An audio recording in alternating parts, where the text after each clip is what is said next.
जिस तरह प्रभु जी का आत्मा चाहता है उस तरह अगुवाई करिए चलावे पूरे जोर के नाल हालेलुया के नाल जो परमेश्वर का वचन हालेलुया। सो प्रभु यीशु मसीह दा समर्थी नाम सब प्रभु दे प्रेमियां प्यार भरी जय मसीह दी। सो परमेश्वर तुहानू सब नूं वड्डी आशीष ते बरकत देन अज दे इस पवित्र दिन दे वसीले नाल पवित्र हजूरी दे नाल। सो सर्वशक्तिमान परमेश्वर दा धन्नवाद है जिसने समा दिता है और ओदी हजूरी दे विच असीं इकट्ठे होए हां और मेरे जो परमेश्वर दी हजूरी दे विच ही आनंद दी भरपूरी है, परमेश्वर दी हजूरी दे विच ही किरपा है, परमेश्वर दी हजूरी दे विच ही मेरे जो जीवन है। हालेलुया। सो जिहड़ा परमेश्वर दी हजूरी दे लई हमेशा तैयार रहिंदा आ वो कदे भी असफल नहीं हुंदा। जरूर ता कि साडी जिहड़ी तैयारी आ वो बाकी संसार दे सारे कम्मां नालों ज़्यादा प्रभु लई होनी चाहिदी है। हालेलुया। जदों इंसान संसारक वस्तुआं जां संसारक रिश्तियां तो उत्ते उत्तम परमेश्वर दी हजूरी नूं मानता दिंदा आ ते परमेश्वर उस इंसान नूं संसार दे उत्ते खड़ियां कर दिंदा है। उत्ते खड़ा करन दा मतलब आ कि परमेश्वर अपने लोकां नूं उच्चा कर दिंदा आ। इसे लिए प्रभु दा वचन संत मूसा विच दी व्यवस्था सार 28 दी पहली आयत जिहड़ी बयान करदी आ तां यहोवा तेरा परमेश्वर तैनूं धरती दीयां सारियां कौमां दे उत्ते उच्चा करेगा। हालेलुया। पर कदों होवेगा जदों असीं परमेश्वर दी हजूरी दे चाहवान होवांगे। किन्ने लोग ने जिहड़े प्रभु दी हजूरी दे चाहवान ने, किन्ने लोग ने जिहड़े प्रभु दी हजूरी दे चाहवान ने। जोर दे नाल ताड़ी मारिए जिन्ने प्रभु दी हजूरी दे चाहवान ने। आमीन। हुण उन्हां दी ताड़ी व्यर्थी आ जिहड़े इत्थे 10:30 11 11:30 बजे आए आ। उन्हां दी व्यर्थी आ, उन्हां दे अंदर चाह नहीं है प्रभु दे लई। वो एक फॉर्मेलिटी लिए आए आ कि कहण ना कल नूं जे सानूं लोड़ पै गई प्रार्थना दी फिर दास के तां कहण देण तुसीं किहड़ा चर्च आउंदे आ। जिहड़ा इंसान परमेश्वर दी हजूरी दा चाहवान आ मेरे जो वो ये नहीं देखदा कि 10:30 मीटिंग शुरू हुंदी आ, वो ये वेखदा कि अज दा दिन प्रभु दी हजूरी दा दिन, अज पहुंचना समय तो पहला जाना है। हालेलुया। ये तो फॉर्मेलिटियां जदों तक तुसीं फॉर्मेलिटी करी जाओगे तद तक तुसीं जिद्दां दे हैगे आ ऐदां दे रहोगे, कदी बदलाव नहीं वेखोगे। जदों तक तुसीं फॉर्मेलिटियां निभाओगे परमेश्वर दे नाल तुसीं अपने आप नूं घटदा वेखोगे, वाधा नहीं वेखोगे। पर जदों तुसीं मेरे जो प्रभु दी हजूरी दे दिल रूह जान तो चाहवान हो जाओगे फिर तुहानूं ना कोई घटा सकदा ते ना तुहानूं रोक सकदा। फिर तुसीं अपने आप नूं वाधा होया वेखोगे। आमीन। ब्याह शादियां ते जाना होवे 2 दिन पहला 3 दिन पहला साडी तैयारी हुंदी आ। कोई भी फंक्शन होवे साडियां तैयारियां हुंदियां आ। ब्यूटी पार्लर बुक करना आ, मेहंदी वाली बुक करनी आ, लहंगा बुक करना आ, शेरवानी बुक करनी है। किन्ने दिन पहला? बहुत दिन पहला मोबाइल ते इसे नैट ते सर्च करते हैं किहड़ी ड्रैस चलती है, हुण किहड़ा लहंगा चलता है, किहड़ी शेरवानी चलती है, किहड़ी ड्रैस चलती है, सब कुछ पहला होना शुरू हो जाता है। ते जदों ऐतवार आउंदा है ना 11 बजे फिर फाहा जा लगदा कि हुण जाना ही पैना, 11 बज गए आ, हुण जाना ही पैना। ये फॉर्मेलिटियां आ, प्राप्त कुछ नहीं होणागा, सगों दुख होवेगा। परमेश्वर ने मौका दिता है जिंदगी का, परमेश्वर ने मौका दिता है मेरे जो आशीष का, परमेश्वर ने मौका दिता आज़ादी का। जिथे डॉक्टर जवाब दे दिंदे खुदा उत्थे काम करदा, पर उहदे लई जिहड़ा दिल रूह जान तो परमेश्वर की हजूरी की भाल करता है। जिंदगी च कदे भी परमेश्वर तुहानूं प्यासा नहीं रहन देवेगा, कदी भी तुहानूं भुखा नहीं रहन देवेगा। जिंदगी च कदे भी परमेश्वर किसी वस्तु लई तुहानूं तड़फण नहीं देवेगा जे तुसी परमेश्वर दी हजूरी लई अपने अंदर प्रेम रखदे आ, अपने अंदर मेरे जो प्रभु दी हजूरी लई तड़फ रखदे आ, अपने लिए अपने अंदर परमेश्वर दी हजूरी दी चाहत रखदे आ, तो मेरे जो फिर परमेश्वर तुहानूं कदे भी धरती दे उत्ते जब तक तुसी जिउंदे आ वो निराश नहीं होण देवेगा, फेल नहीं होण देवेगा, असफल नहीं होण देवेगा। पर जरूरत आ कि साडे अंदर संसार नालों ज्यादा खुदा दी हजूरी लई तड़फ होनी चाहिदी आ। आमीन। ते जे खुदा दी हजूरी लई तड़फ नहीं आ, जिन्नी मर्जी मेहनत कर लो घर बैठ के, जिन्ना मर्जी तड़फ लो मेरे इज्जो, जिन्ना मर्जी रो लो, तुहाडी जिंदगी दे विच काम नहीं होवेगा। हालेलुया। प्रभु यीशु मसीह ने मत्ती दी अंजील 5 अध्याय 6 आयत विच साफ बयान कर दिता। पढ़ांगे, ध्यान देना, सुनांगे। मत्ती दी अंजील 5 अध्याय उदी 6 आयत नूं प्रभु यीशु मसीह ने इस गल नूं बयान कीता आ। और जो प्रभु यीशु मसीह कहंदे आ होना ओ आ, जो तुसी ते असी कहंदे आ ओ कदे नहीं होना। हालेलुया। जो प्रभु यीशु मसीह ने कहा आ, जो बाइबल च लिख दिता आ, धरती ते होना ओ आ मेरे इजो। बाकी धरती दीयां शक्तियां जिन्नियां मर्जी प्लानिंगां कर लवे ओ फेल होणगियां, सिर्फ और सिर्फ परमेश्वर दा वचन पूरा होवेगा। पढ़ांगे, ध्यान देना, सुनांगे। मत्ती दी अंजील 5 अध्याय उदी 6 आयत। धन ओ जेड़े धर्म दे भुखे ते ध्याए हन, धन ओ जेड़े धर्म दे भुखे ते ध्याए हन, क्यों जो ओ रजाए जाणगे। क्यों जो ओ रजाए जाणगे। किहड़े रजाए जाने ने? किहड़े तृप्त कीते जाने ने?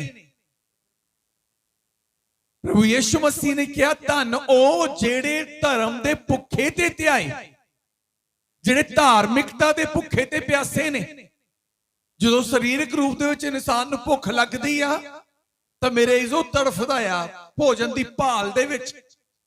जो प्यास लगदी ओ तड़फदा आ पानी दे लई, ते हर विध दे नाल ओ अपनी प्यास नूं ते भुख नूं मिटाउण दे लई दौड़दा। ते जद तक ओदी भुख ते प्यास मिट नहीं जांदी, ओनूं शांति नहीं मिलदी, ओनूं सुकून नहीं मिलदा। इसे तरह एक आत्मिक इंसान जिन्हों विश्वासी कहा गया, जिन्हों विश्वासी कहा गया, उस इंसान की ये पहचान ओदे अंदर हमेशा हर पल हर घड़ी परमेश्वर की हजूरी की तड़फ लगी रहिंदी है, भुख लगी रहिंदी है, प्यास लगी रहिंदी है कि किहड़े वेले मैं प्रभु की हजूरी च पहुंच जावां, किहड़े वेले मैं परमेश्वर की हजूरी च चला जावां, किहड़े वेले मैं परमेश्वर की हजूरी च बैठ जावां। ओ समा छेती आवे कि मैं सारे कामां तो विहला होकर अपने घुटने खुदा की हजूरी च टेक दवां। इह किहदे अंदर है? जिहड़ा आत्मिक आ। प्रभु यीशु मसीह सबना उत्ते किरपा नहीं करता। बाइबल इत्थे किते नहीं कहती, किते नहीं लिखिया बाइबल दे विच कि सबना ते किरपा होवेगी, सिर्फ विश्वास करने वालियां ते। लिखिया गया परमेश्वर ने जगत नाल अजिहा प्यार किया कि उसने अपना इकलौता पुत्र दे दिता, हरेक जेड़ा उहदे ते विश्वास करेगा नाश ना होवे परंतु सदीपक जीवन पावे। किहड़े नाश होण तो बचने ने? किन्हां नूं अच्छा जीवन मिलना आ? जिहड़े विश्वास करते ने। जिहड़ा विश्वासी आ, जिहड़ा विश्वास करने वाला ओही विश्वासी आ। ते विश्वासी दी क्वालिटी ये हुंदी आ, रोटी मिले ना मिले, पानी मिले ना मिले, चंगा वस्त्र मिले ना मिले, पर खुदा दी हजूरी तो अट नहीं रहना। खुदा दी हजूरी मिलनी बहुत जरूरी है। हालेलुया। खुदा दी हजूरी मिलनी बहुत जरूरी है। साडे च किन्ने के लोग चाहवान आ जिहड़े प्रभु दी हजूरी दे लई दौड़दे आ? किन्ने चाहवान आ? हर एक प्रोग्राम दे लई, हर एक मेरे इस धरती संसार दी खुशी लई असीं पहलां ही तैयारियां करदे आ, पर खुदा दी हजूरी दा इधरों बंदगी शुरू हुई हुंदी है ते घर कपड़े नहीं लभदे हुंदे। किहड़ा पा के जाना आ? किसी दी चुन्नी गुआची, किसी दी जराबां गुआचियां, किसी दा एक बूट गुआचा होया हुंदा आ, ओह गालां ही कढदे रहिंदे आ। ते जदों ब्याह हुंदा 10 दिन पहलां ही पॉलिश करके बूट रखे हुंदे आ। प्रभु ब्याह जाना आ, इहदे नाल मैच आ करदा आ, टाई किहड़ी मैच करदी आ, मैच करदी है। 10 दिन पहलां ही तैयारियां कीतियां हुंदियां। जदों रब दी हजूरी जाण दा टाइम आउंदा आ ते मेरे उधरों रब दी हजूरी खत्म होण दा टाइम होया हुंदा, उधरों जे गेट वल मूंह करके तुरे हुंदे आ। उधरों महिमा दा टाइम खत्म होया हुंदा आ ते मेरी जो सुस्ती आसियां मारदे हजूरी तुरे हुंदे आ। रब काम करेगा। तुसीं अपने आप नूं देखिया करो कि मैं विश्वासी हाँ कि नहीं, मैं विश्वासन हाँ कि नहीं। क्योंकि विश्वासी के अंदर तड़फ हुंदी आ, विश्वासी के अंदर तड़फ हुंदी आ। असीं अपनी बेटी नूं स्कूल दे विच पढ़ना ला दिता। छुट्टी वाले दिन भी जो छुट्टी होवे ना, ਉਹ 11-12 ਵਜੇ ਤੱਕ ਰੋਂਦੀ ਰਹਿੰਦੀ ਹੈ ਕਿ ਮੈਨੂੰ ਸਕੂਲ ਛੱਡ ਕੇ ਆਓ, ਮੈਂ ਫੇਲ ਹੋ ਜਾਣਾ, ਮੈਂ ਨਲਾਇਕ ਰਹਿ ਜਾਣਾ, ਮੇਰੇ ਨਾਲ ਦੇ ਅਗਲੀ ਕਲਾਸ ਚਲ ਜਾਣੇ, ਮੈਂ ਪਿੱਛੇ ਹੀ ਰਹਿ ਜਾਣਾ। ਇਹ ਤਾਂ ਸੰਡੇ ਚਰਚ ਆਉਂਦੇ ਆ ਤਾਂ ਕਰਕੇ ਉਹਨੂੰ ਸੰਡੇ ਵਾਲੇ ਦਿਨ ਨਹੀਂ ਮਨਾਉਣ ਦੀ ਲੋੜ। ਨਹੀਂ ਤੇ ਪਿਛਲੇ ਦਿਨਾਂ ਜਿੰਨੀਆਂ ਵੀ ਸਰਕਾਰੀ ਛੁੱਟੀਆਂ 6 ਦਿਨਾਂ ਜਿਹੜੀਆਂ ਸਰਕਾਰੀ ਛੁੱਟੀਆਂ ਹੁੰਦੀਆਂ ਆ ਉਹਨੂੰ ਜਤਾਉਣਾ ਪੈਂਦਾ ਆ ਕਿ ਪੁੱਤ ਅੱਜ ਛੁੱਟੀ ਆ, ਅੱਜ ਨਹੀਂ ਜਾਣਾ। ਨਹੀਂ ਤਾਂ ਉਹਨੇ ਪਹਿਲਾਂ ਉੱਠ ਕੇ ਦੇਖਣਾ, ਆਪਣੀ ਡਰੈਸ ਦੇਖਣੀ ਹੈ, ਉਹਨੇ ਬੈਗ ਦੇਖਣਾ ਹੈ ਕਿ ਮੈਂ ਸਕੂਲ ਜਾਣਾ ਹੀ ਜਾਣਾ ਹੈ, ਮੈਂ ਜਾਣਾ ਹੀ ਜਾਣਾ ਹੈ। ਸਿਰ ਖਾਏਗੀ ਸਾਡਾ, ਮੈਨੂੰ ਛੱਡ ਕੇ ਆਓ, ਮੈਨੂੰ ਛੱਡ ਕੇ ਆਓ, ਸਕੂਲੇ ਛੱਡ ਕੇ ਆਓ। ਸਕੂਲ ਬੰਦ ਹੁੰਦਾ ਆ ਤੇ ਇੱਥੇ ਤੱਕ ਨੌਬਤ ਆ ਜਾਂਦੀ ਹੈ ਕਿ ਉਹਨੂੰ ਗੇਟ ਦਿਖਾਉਣ ਦੀ ਨੌਬਤ ਆ ਜਾਂਦੀ ਹੈ ਕਿ ਸਕੂਲ ਦਾ ਗੇਟ ਬੰਦ ਆ। ਕਿਉਂ? ਉਹਦੇ ਅੰਦਰ ਚਾਹਤ ਆ ਕਿ ਮੈਂ ਸਕੂਲ ਜਾਣਾ ਹੀ ਜਾਣਾ ਆ। ਹਾਲੇਲੂਇਆ।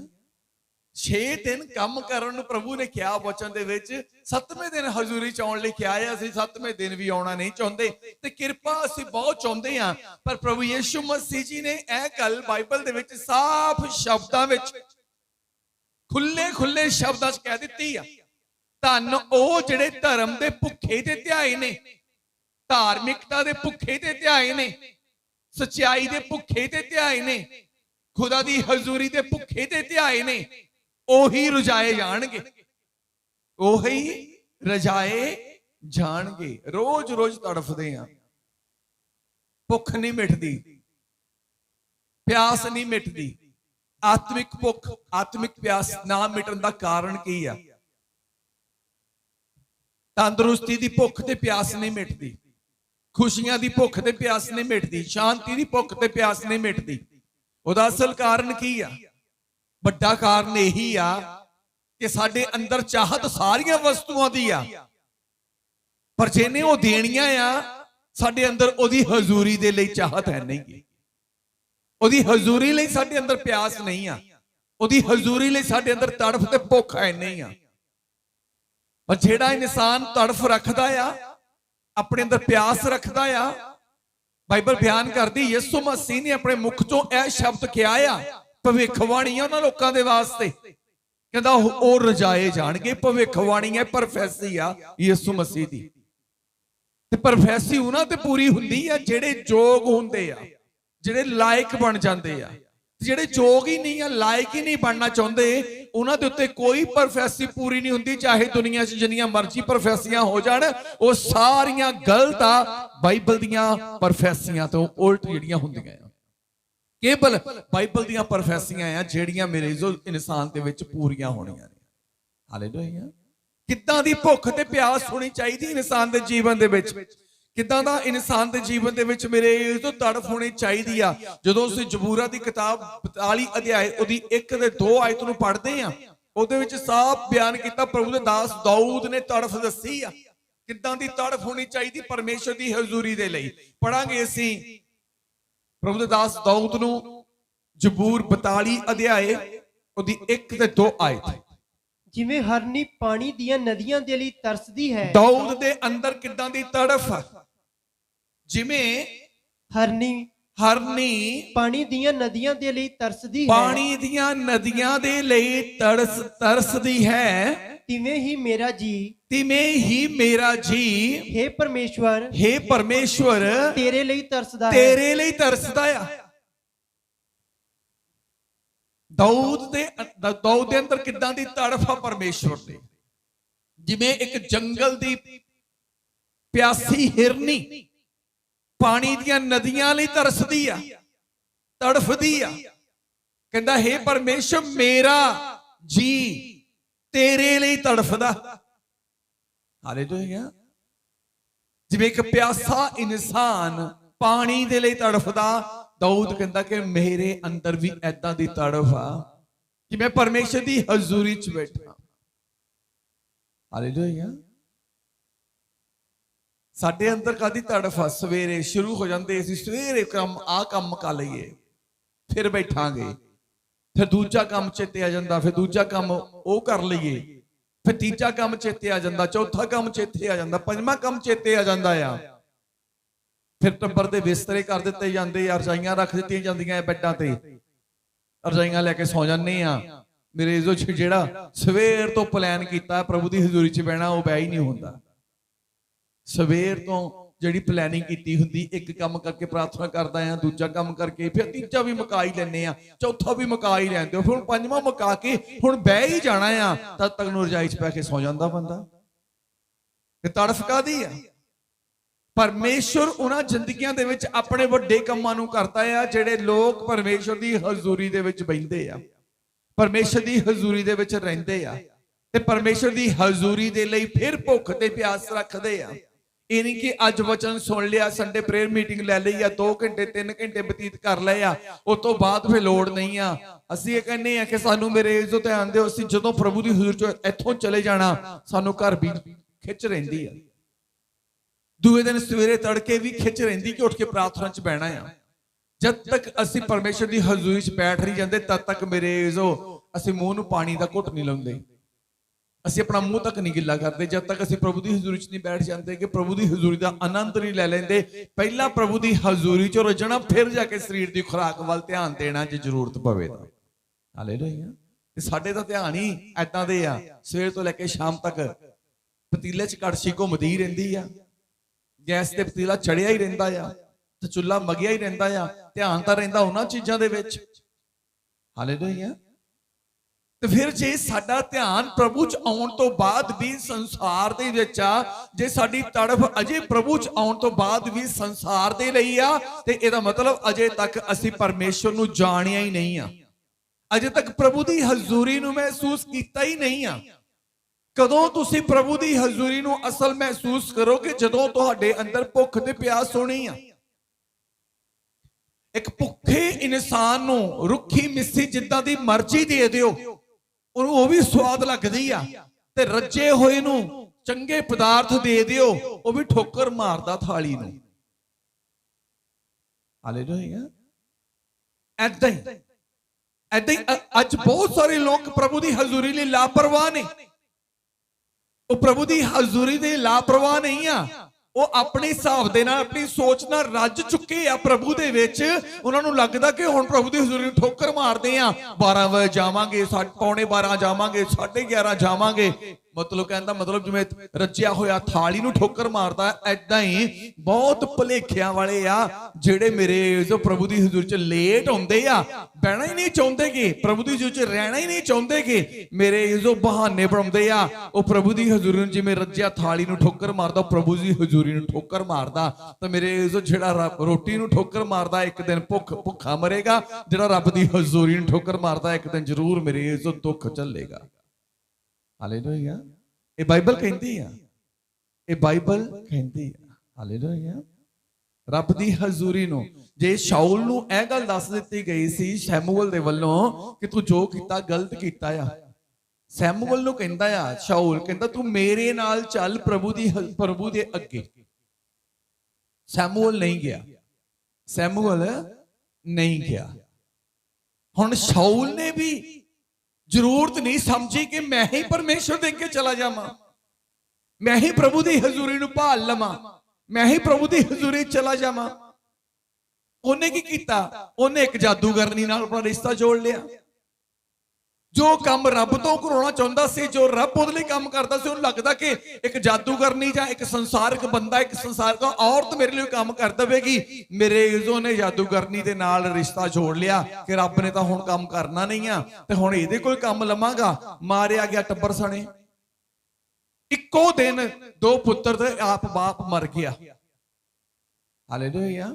ਤੇ ਜੇ ਸੈਮੂਅਲ ਨਹੀਂ ਸ਼ਾਉਲ ਦੇ ਨਾਲ ਪ੍ਰਭੂ ਦੀ ਹਜ਼ੂਰੀ 'ਚ ਗਿਆ, ਤੇ ਮੇਰੇ ਯਿਸੂ ਸ਼ਾਉਲ ਹੀ ਪ੍ਰਭੂ ਦੀ ਹਜ਼ੂਰੀ 'ਚ ਬਹਿ ਜਾਂਦਾ, ਪ੍ਰਭੂ ਦੀ ਹਜ਼ੂਰੀ ਭਾਲ ਲੈਂਦਾ, ਤੇ ਮੇਰੇ ਯਿਸੂ ਸ਼ਾਉਲ ਦਾ ਇਤਿਹਾਸ, ਉਹਦੇ ਬੱਚਿਆਂ ਦਾ ਇਤਿਹਾਸ ਹੋਰ ਹੋਣਾ ਸੀ।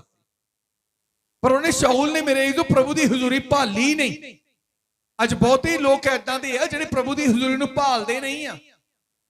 ਬਹੁਤੇ ਲੋਕ ਏਦਾਂ ਦੇ ਆ ਜਿਹੜੇ ਪ੍ਰਭੂ ਦੀ ਹਜ਼ੂਰੀ ਲਈ ਤੜਫ ਨਹੀਂ ਰੱਖਦੇ। ਬਹੁਤੇ ਲੋਕ ਏਦਾਂ ਦੇ ਆ ਜਿਨ੍ਹਾਂ ਦੇ ਅੰਦਰ ਪ੍ਰਭੂ ਦੀ ਹਜ਼ੂਰੀ ਦੇ ਲਈ ਭੁੱਖ ਤੇ ਪਿਆਸ ਨਹੀਂ ਆ। ਪਰ ਇੱਕ ਸਮਾਂ ਏਦਾਂ ਦਾ ਆਉਣਾ ਹੈ ਜਦੋਂ ਮੇਰੇ ਜੋ ਇਨਸਾਨ ਜਿਹਨੂੰ ਪਰਮੇਸ਼ਵਰ ਨੇ ਆਪਣੀ ਹਜ਼ੂਰੀ ਲਈ ਸੱਦ ਲਿਆ ਆ, ਉਹ ਜਿਹੜਾ ਲਾਪਰਵਾਹੀ ਕਰਦਾ ਪ੍ਰਭੂ ਦੀ ਹਜ਼ੂਰੀ ਦੇ ਲਈ, ਇੱਕ ਸਮਾਂ ਏਦਾਂ ਦਾ ਆਉਣਾ ਹੈ ਜਦੋਂ ਬੰਦੇ ਨੂੰ ਜ਼ਰੂਰਤ ਪੈਣੀ ਰੱਬ ਦੀ। ਜਿਵੇਂ ਅਸੀਂ ਅੱਜ ਪ੍ਰਭੂ ਦੀ ਹਜ਼ੂਰੀ ਨੂੰ ਠੋਕਰ ਮਾਰਦੇ, ਖੁਦਾ ਨੇ ਵੀ ਉਸ ਦਿਨ ਸਾਡੀਆਂ ਪ੍ਰਾਰਥਨਾਵਾਂ ਨੂੰ ਤੇ ਉਦੋਂ ਸਾਡੀਆਂ ਹਾਜ਼ਰੀਆਂ ਨੂੰ ਠੋਕਰਾਂ ਮਾਰ ਦੇਣੀਆਂ ਆ। ਲਿਖਿਆ ਗਿਆ ਕਿ ਮੈਂ ਜਦੋਂ ਸੱਦਦਾ ਸੀ ਉਦੋਂ ਤੁਸੀਂ ਮੇਰੇ ਲਈ ਪਿੱਠ ਕੀਤੀ ਆ। ਯਿਰਮੀਆ ਨੂੰ ਪੜੋ, ਕਹਿੰਦਾ ਹੁਣ ਤੁਸੀਂ ਪੁਕਾਰੋਗੇ ਮੈਂ ਤੁਹਾਡੇ ਵੱਲ ਪਿੱਠ ਕਰ ਲਵਾਂਗਾ। ਹਾਲੇਲੂਇਆ। ਕਈ ਐਦਾਂ ਦੇ ਆ ਜਿਹੜੇ ਅੱਜ ਘਰਾਂ 'ਚ ਬੈਠੇ ਆ ਪ੍ਰਭੂ ਦੀ ਹਜ਼ੂਰੀ। ਕਿਉਂ ਘਰਾਂ 'ਚ ਬੈਠੇ ਆ? ਅੱਜ ਸਾਡੇ ਫੈਮਿਲੀ ਮੈਂਬਰਸ ਘਰਾਂ 'ਚ ਬੈਠੇ ਆ। ਕਿਉਂ ਬੈਠੇ ਆ? ਕਿਉਂਕਿ ਉਹਨਾਂ ਨੂੰ ਪ੍ਰਭੂ ਦੀ ਹਜ਼ੂਰੀ ਲਈ ਤੜਫ ਨਹੀਂ ਆ, ਉਹਨਾਂ ਨੂੰ ਪ੍ਰਭੂ ਦੀ ਹਜ਼ੂਰੀ ਲਈ ਪਿਆਸ ਨਹੀਂ ਆ। ਤੇ ਬਾਈਬਲ ਕੀ ਕਹਿੰਦੀ ਯਿਰਮੀਆ ਦੇ ਵਿੱਚ ਦੀ ਹੋ ਕੇ, ਕਹਿੰਦਾ ਜਦੋਂ ਉਹ ਪੁਕਾਰਨਗੇ ਮੈਂ ਕੀ ਕਰਾਂਗਾ? ਪਿੱਠ ਕਰ ਲਵਾਂਗਾ। ਕਈ ਲੋਕ ਕਹਿੰਦੇ ਜੀ ਅਸੀਂ ਫਲਾਣੇ ਲਈ ਪ੍ਰਾਰਥਨਾ ਕਰਾਈ, ਮੇਰੇ ਪਤੀ ਲਈ ਪ੍ਰਾਰਥਨਾ ਕਰੋ, ਮੇਰੀ ਪਤਨੀ ਲਈ ਪ੍ਰਾਰਥਨਾ ਕਰੋ, ਮੇਰੇ ਬੇਟੇ ਲਈ ਪ੍ਰਾਰਥਨਾ ਕਰੋ, ਰੱਬ ਕੰਮ ਕਿਉਂ ਨਹੀਂ ਕਰਦਾ? ਬਾਈਬਲ ਕੀ ਕਹਿੰਦੀ ਆ? ਬਾਈਬਲ ਕਹਿੰਦੀ ਉਹਨਾਂ ਨੇ ਵੀ ਪਿੱਠ ਕੀਤੀ ਸੀ, ਹੁਣ ਮੇਰੀ ਪਿੱਠ ਦੇਖਣਗੇ। ਹਾਲੇਲੂਇਆ। ਕਹਿੰਦਾ ਤੁਸੀਂ ਉਹਨਾਂ ਨੂੰ ਆਵਾਜ਼ਾਂ ਮਾਰੋ ਜਿਹੜੇ ਹੁਣ ਜਿਨ੍ਹਾਂ ਦੇ ਨਾਲ ਤੁਸੀਂ ਪਹਿਲਾਂ ਤੁਰੇ ਫਿਰਦੇ ਸੀ, ਜਿਨ੍ਹਾਂ ਦੇ ਨਾਲ ਤੁਸੀਂ ਰੰਗ ਰਲੀਆਂ ਮਨਾਉਂਦੇ ਸੀ, ਜਿਨ੍ਹਾਂ ਦੇ ਨਾਲ ਤੁਸੀਂ ਤੁਰੇ ਫਿਰਦੇ ਸੀ, ਆਨੰਦ ਨਾਲ ਘੁੰਮਦੇ ਸੀ, ਆਪਣੀ ਐਸ਼ ਕਰਦੇ ਸੀ। ਕਹਿੰਦਾ ਉਹਨਾਂ ਨੂੰ ਆਵਾਜ਼ ਪੁਕਾਰੋ ਕਿ ਉਹ ਤੁਹਾਡੀ ਮਦਦ ਕਰਨ। ਕਹਿੰਦਾ ਮੈਂ ਤੁਹਾਡੇ ਵੱਲ ਪਿੱਠ ਕਰ ਲਈ ਆ।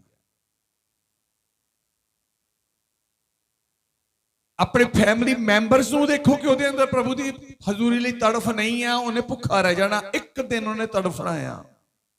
ਇੱਕ ਦਿਨ ਉਹਦੇ ਜੀਵਨ ਦੇ ਵਿੱਚ ਕੋਈ ਐਦਾਂ ਦੀ ਹਾਲਾਤ ਹੋਣੇ ਆ ਜਿਹਦੇ ਕਰਕੇ ਉਹ ਤੜਫੇਗਾ। ਹਾਲੇਲੂਇਆ। ਅੱਜ ਅਸਫਲਤਾ ਦਾ ਕਾਰਨ ਕੀ ਹੈ? ਫੇਲ ਹੋਣ ਦਾ ਕਾਰਨ ਕੀ ਹੈ?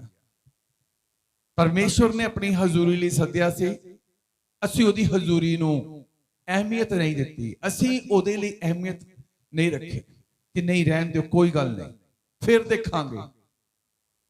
ਕੱਲ ਕਦੇ ਨਹੀਂ ਆਉਂਦਾ ਜੇ ਤੁਸੀਂ ਅੱਜ ਨੂੰ ਅਹਿਮੀਅਤ ਨਾ ਦਿਓਗੇ।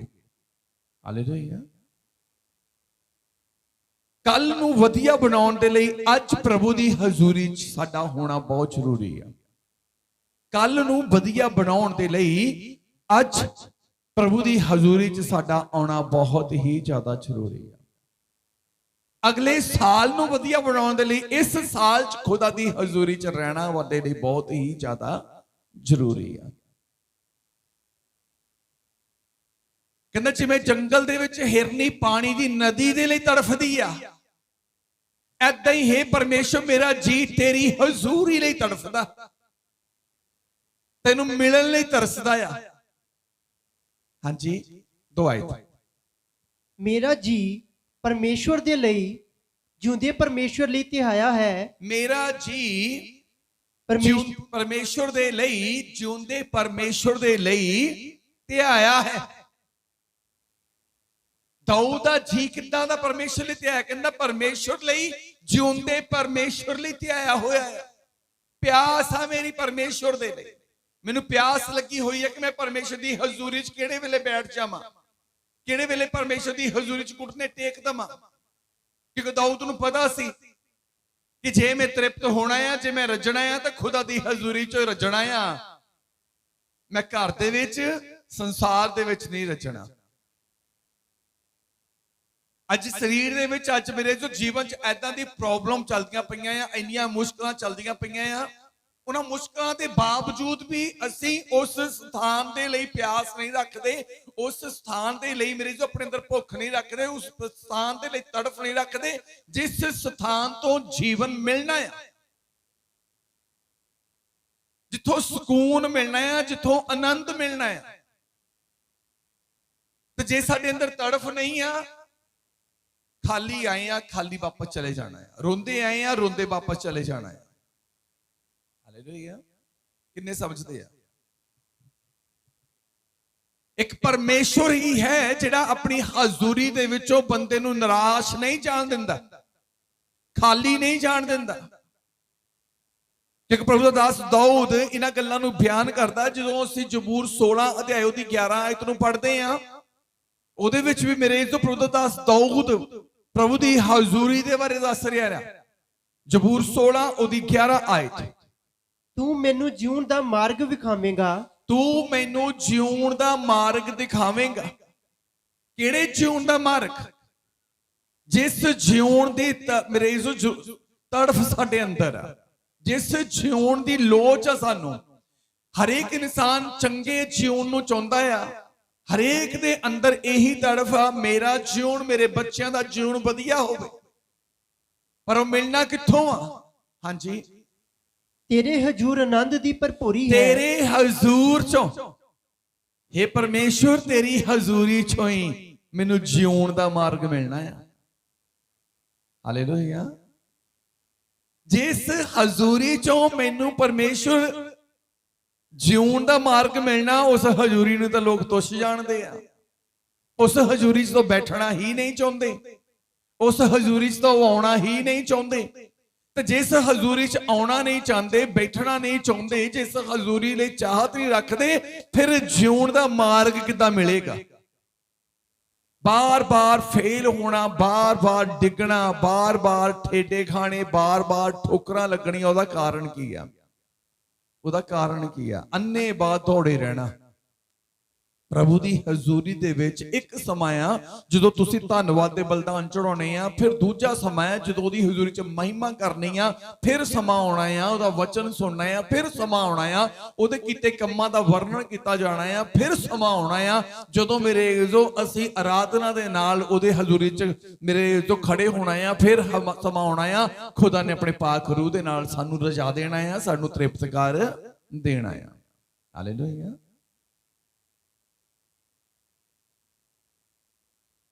ਨਵਿਆਂ ਦੇ ਲਈ ਤਾਂ ਹੈ ਕਿ ਚਲੋ ਉਹਨਾਂ ਨੂੰ ਪ੍ਰਭੂ ਦੀ ਹਜ਼ੂਰੀ ਦੀ ਅਹਿਮੀਅਤ ਨਹੀਂ ਹੈ, ਪੁਰਾਣਿਆਂ ਨੂੰ ਵੀ ਨਹੀਂ ਪਤਾ ਲੱਗਦਾ ਕਿ ਪ੍ਰਭੂ ਦੀ ਹਜ਼ੂਰੀ ਹੁੰਦੀ ਕੀ ਆ।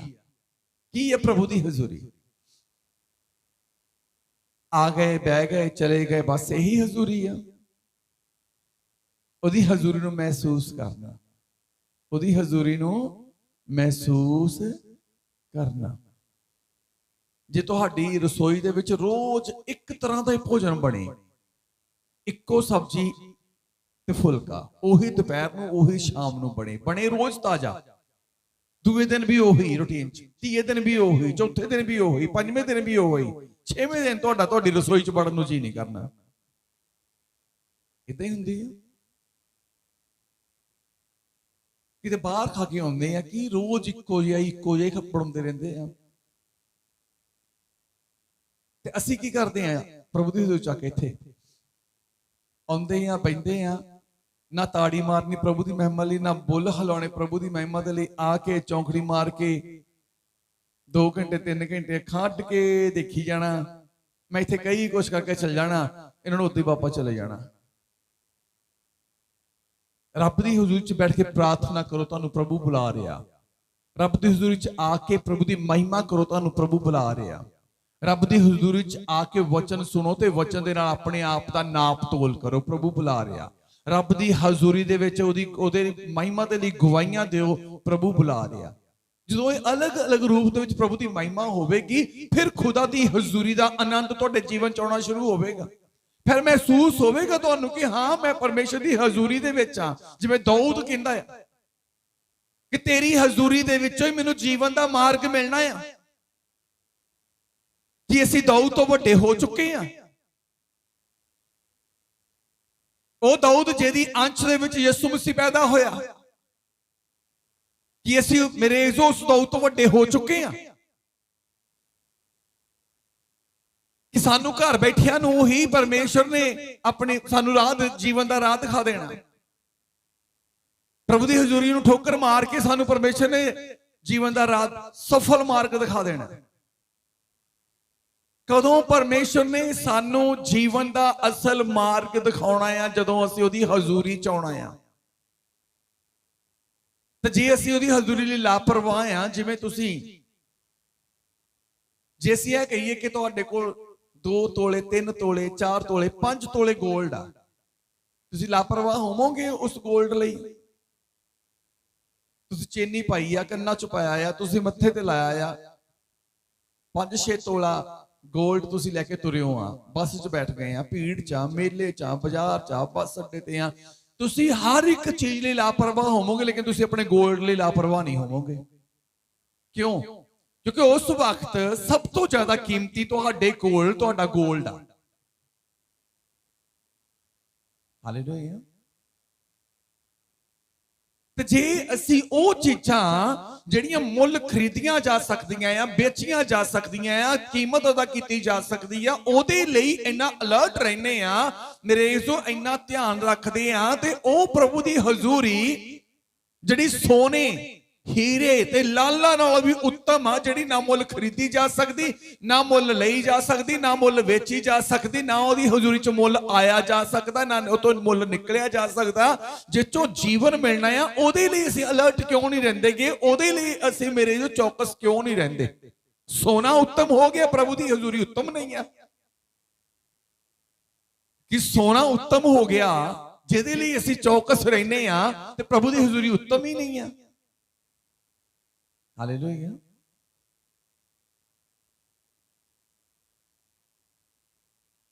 ਇੱਕ ਫੈਮਿਲੀ ਦੇ ਵਿੱਚ ਸ਼ਾਦੀ ਹੋਈ ਅੱਜ ਤੋਂ ਕੋਈ 4 ਸਾਲ ਪਹਿਲਾਂ, 4 ਤੋਂ 5 ਸਾਲ ਪਹਿਲਾਂ ਦੀ ਗੱਲ ਆ। ਨਵਾਂ ਨਵਾਂ ਚਰਚ ਸਾਡਾ ਸ਼ੁਰੂ ਹੋਇਆ ਤੇ ਉਹਨਾਂ ਨੇ ਕਿਹਾ ਜੀ ਸਾਡਾ ਰਿਸ਼ਤਾ ਬਹੁਤ ਵੱਡੇ ਘਰ ਦੇ ਵਿੱਚ ਹੋ ਗਿਆ ਤੇ ਅਸੀਂ ਹੁਣ ਬੰਦਗੀ ਤਾਂ ਸਾਡੀ ਕਰਾ ਨਹੀਂ ਸਕਦੇ, ਕਿਉਂਕਿ ਉਹਨਾਂ ਨੂੰ ਪਤਾ ਲੱਗ ਜਾਣਾ ਲੱਗ ਗਈ ਆ, ਉਹਨਾਂ ਨੂੰ ਪਤਾ ਲੱਗ ਜਾਣਾ। ਮੈਂ ਕਿਹਾ ਤੁਹਾਨੂੰ ਰਿਸ਼ਤਾ ਵੱਡਾ ਤੁਹਾਨੂੰ ਲੱਗਾ, ਪਰਿਵਾਰ ਤੁਹਾਨੂੰ ਉਹ ਵੱਡਾ ਲੱਗਾ, ਖੁਦਾ ਦੀ ਹਜ਼ੂਰੀ ਵੱਡੀ ਨਹੀਂ ਆ। ਕਹਿੰਦੇ ਨਹੀਂ ਕੋਈ ਗੱਲ ਨਹੀਂ, ਖੁਦਾ ਦੀ ਹਜ਼ੂਰੀ ਚ ਫੇਰ ਆ ਜਾਾਂਗੇ। ਚਲੋ ਮੈਂ ਕਿਹਾ ਤੁਹਾਡੀ ਮਰਜ਼ੀ, ਅਸੀਂ ਫੋਰਸ ਨਹੀਂ ਕਰ ਸਕਦੇ ਕਿਸੇ ਨੂੰ ਵੀ। ਪ੍ਰਭੂ ਦੀ ਹਜ਼ੂਰੀ ਨੂੰ ਉਹਨਾਂ ਨੇ ਇੱਕ ਪਾਸੇ ਛੱਡਿਆ, ਉਸ ਰਿਸ਼ਤੇ ਨੂੰ ਇੰਨਾ ਅਹਿਮ ਸਮਝ ਲਿਆ ਕਿ ਪਤਾ ਨਹੀਂ ਇਹ ਤੋਂ ਵੱਧ ਕੇ ਸਾਨੂੰ ਮਿਲਣਾ ਨਹੀਂ ਆ। ਥੋੜਾ ਸਮਾਂ ਹੋਇਆ, ਚਰਚ ਆਉਣਾ ਸ਼ੁਰੂ ਕਰ ਦਿੱਤਾ, ਪ੍ਰਾਰਥਨਾਵਾਂ ਕੀਤੀਆਂ, ਚਲੋ ਖੁਸ਼ੀ ਵੀ ਮਨਾਈ ਉਹਨਾਂ ਨੇ ਚਰਚ ਜਾ ਕੇ। ਥੋੜੇ ਸਮੇਂ ਬਾਅਦ ਅਸੀਂ ਵੀ ਭੁੱਲ ਗਏ ਇਸ ਗੱਲ ਨੂੰ, ਭੁੱਲ ਗਏ, ਦਿਮਾਗ ਚੋਂ ਨਿਕਲ ਗਿਆ ਕਿ ਇਹਨਾਂ ਨੇ ਪ੍ਰਭੂ ਦੀ ਹਜ਼ੂਰੀ ਨੂੰ ਠੋਕਰ ਮਾਰ ਕੇ ਦੁਨੀਆ ਨੂੰ ਅਪਣਾ ਲਿਆ। ਜਿਸ ਪਰਮੇਸ਼ਰ ਨੇ ਜੀਵਨ ਦਿੱਤਾ ਸੀ, ਜਿਸ ਪਰਮੇਸ਼ਰ ਨੇ ਮੌਤ ਨੂੰ ਜੀਵਨ ਚ ਬਦਲਿਆ, ਉਸ ਪਰਮੇਸ਼ਰ ਨੂੰ ਵੱਖਰਾ ਕਰ ਦਿੱਤਾ। ਥੋੜੇ ਸਮੇਂ ਬਾਅਦ ਕੁਝ ਐਦਾਂ ਦਾ ਵਾਪਰ ਗਿਆ, ਉਹ ਤਲਾਕ ਹੋ ਗਿਆ ਉਹਨਾਂ ਦਾ। ਜਦੋਂ ਕੋਈ ਤਲਾਕ ਦੀਆਂ ਗੱਲਾਂ ਚੱਲਦੀਆਂ ਸੀ, ਮੇਰੇ ਨਾਲ ਗੱਲ ਕਰਦੇ ਸੀ, ਫੋਨ ਤੇ ਪ੍ਰਾਰਥਨਾ ਕਰਾਉਂਦੇ ਸੀ, ਅਸੀਂ ਪ੍ਰਾਰਥਨਾ ਕਰਦੇ ਸੀ ਪਰਮੇਸ਼ਰ ਨਾ ਹੋਵੇ, ਸਾਡੀ ਪਰਮੇਸ਼ਰ ਨੇ ਸੁਣੀ ਨਹੀਂ। ਮੈਂ ਕੀ ਉਹਨਾਂ ਨੂੰ ਕਹਿਣਾ ਸੀਗਾ, ਮੈਂ ਕਿਹਾ ਭੈਣ ਜੀ ਮੈਨੂੰ ਨਹੀਂ ਪਤਾ ਲੱਗਾਗਾ, ਅਸੀਂ ਤਾਂ ਪ੍ਰਾਰਥਨਾ ਬਹੁਤ ਕੀਤੀਆਂ, ਹੁਣ ਜੋ ਹੋਣਾ ਸੀ ਹੋ ਗਿਆ, ਅਸੀਂ ਇਹਦੇ ਵਿੱਚ ਕੀ ਕਰ ਸਕਦੇ ਹਾਂ?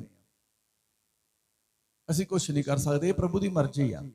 ਮੈਂ ਪ੍ਰੇ ਕਰਦਾ ਪਿਆ, ਮੈਂ ਪਰਮੇਸ਼ਰ ਵੀ ਗੱਲ ਕੀ ਤੂੰ ਮੇਰੀ ਪ੍ਰਾਰਥਨਾ ਦਾ ਉੱਤਰ ਜੋ ਮੈਂ ਮੰਗਿਆ ਤੂੰ ਉਹ ਨਹੀਂ ਦਿੱਤਾ, ਕਾਰਨ ਕੀ ਆ? ਕਾਰਨ ਕੀ ਆ?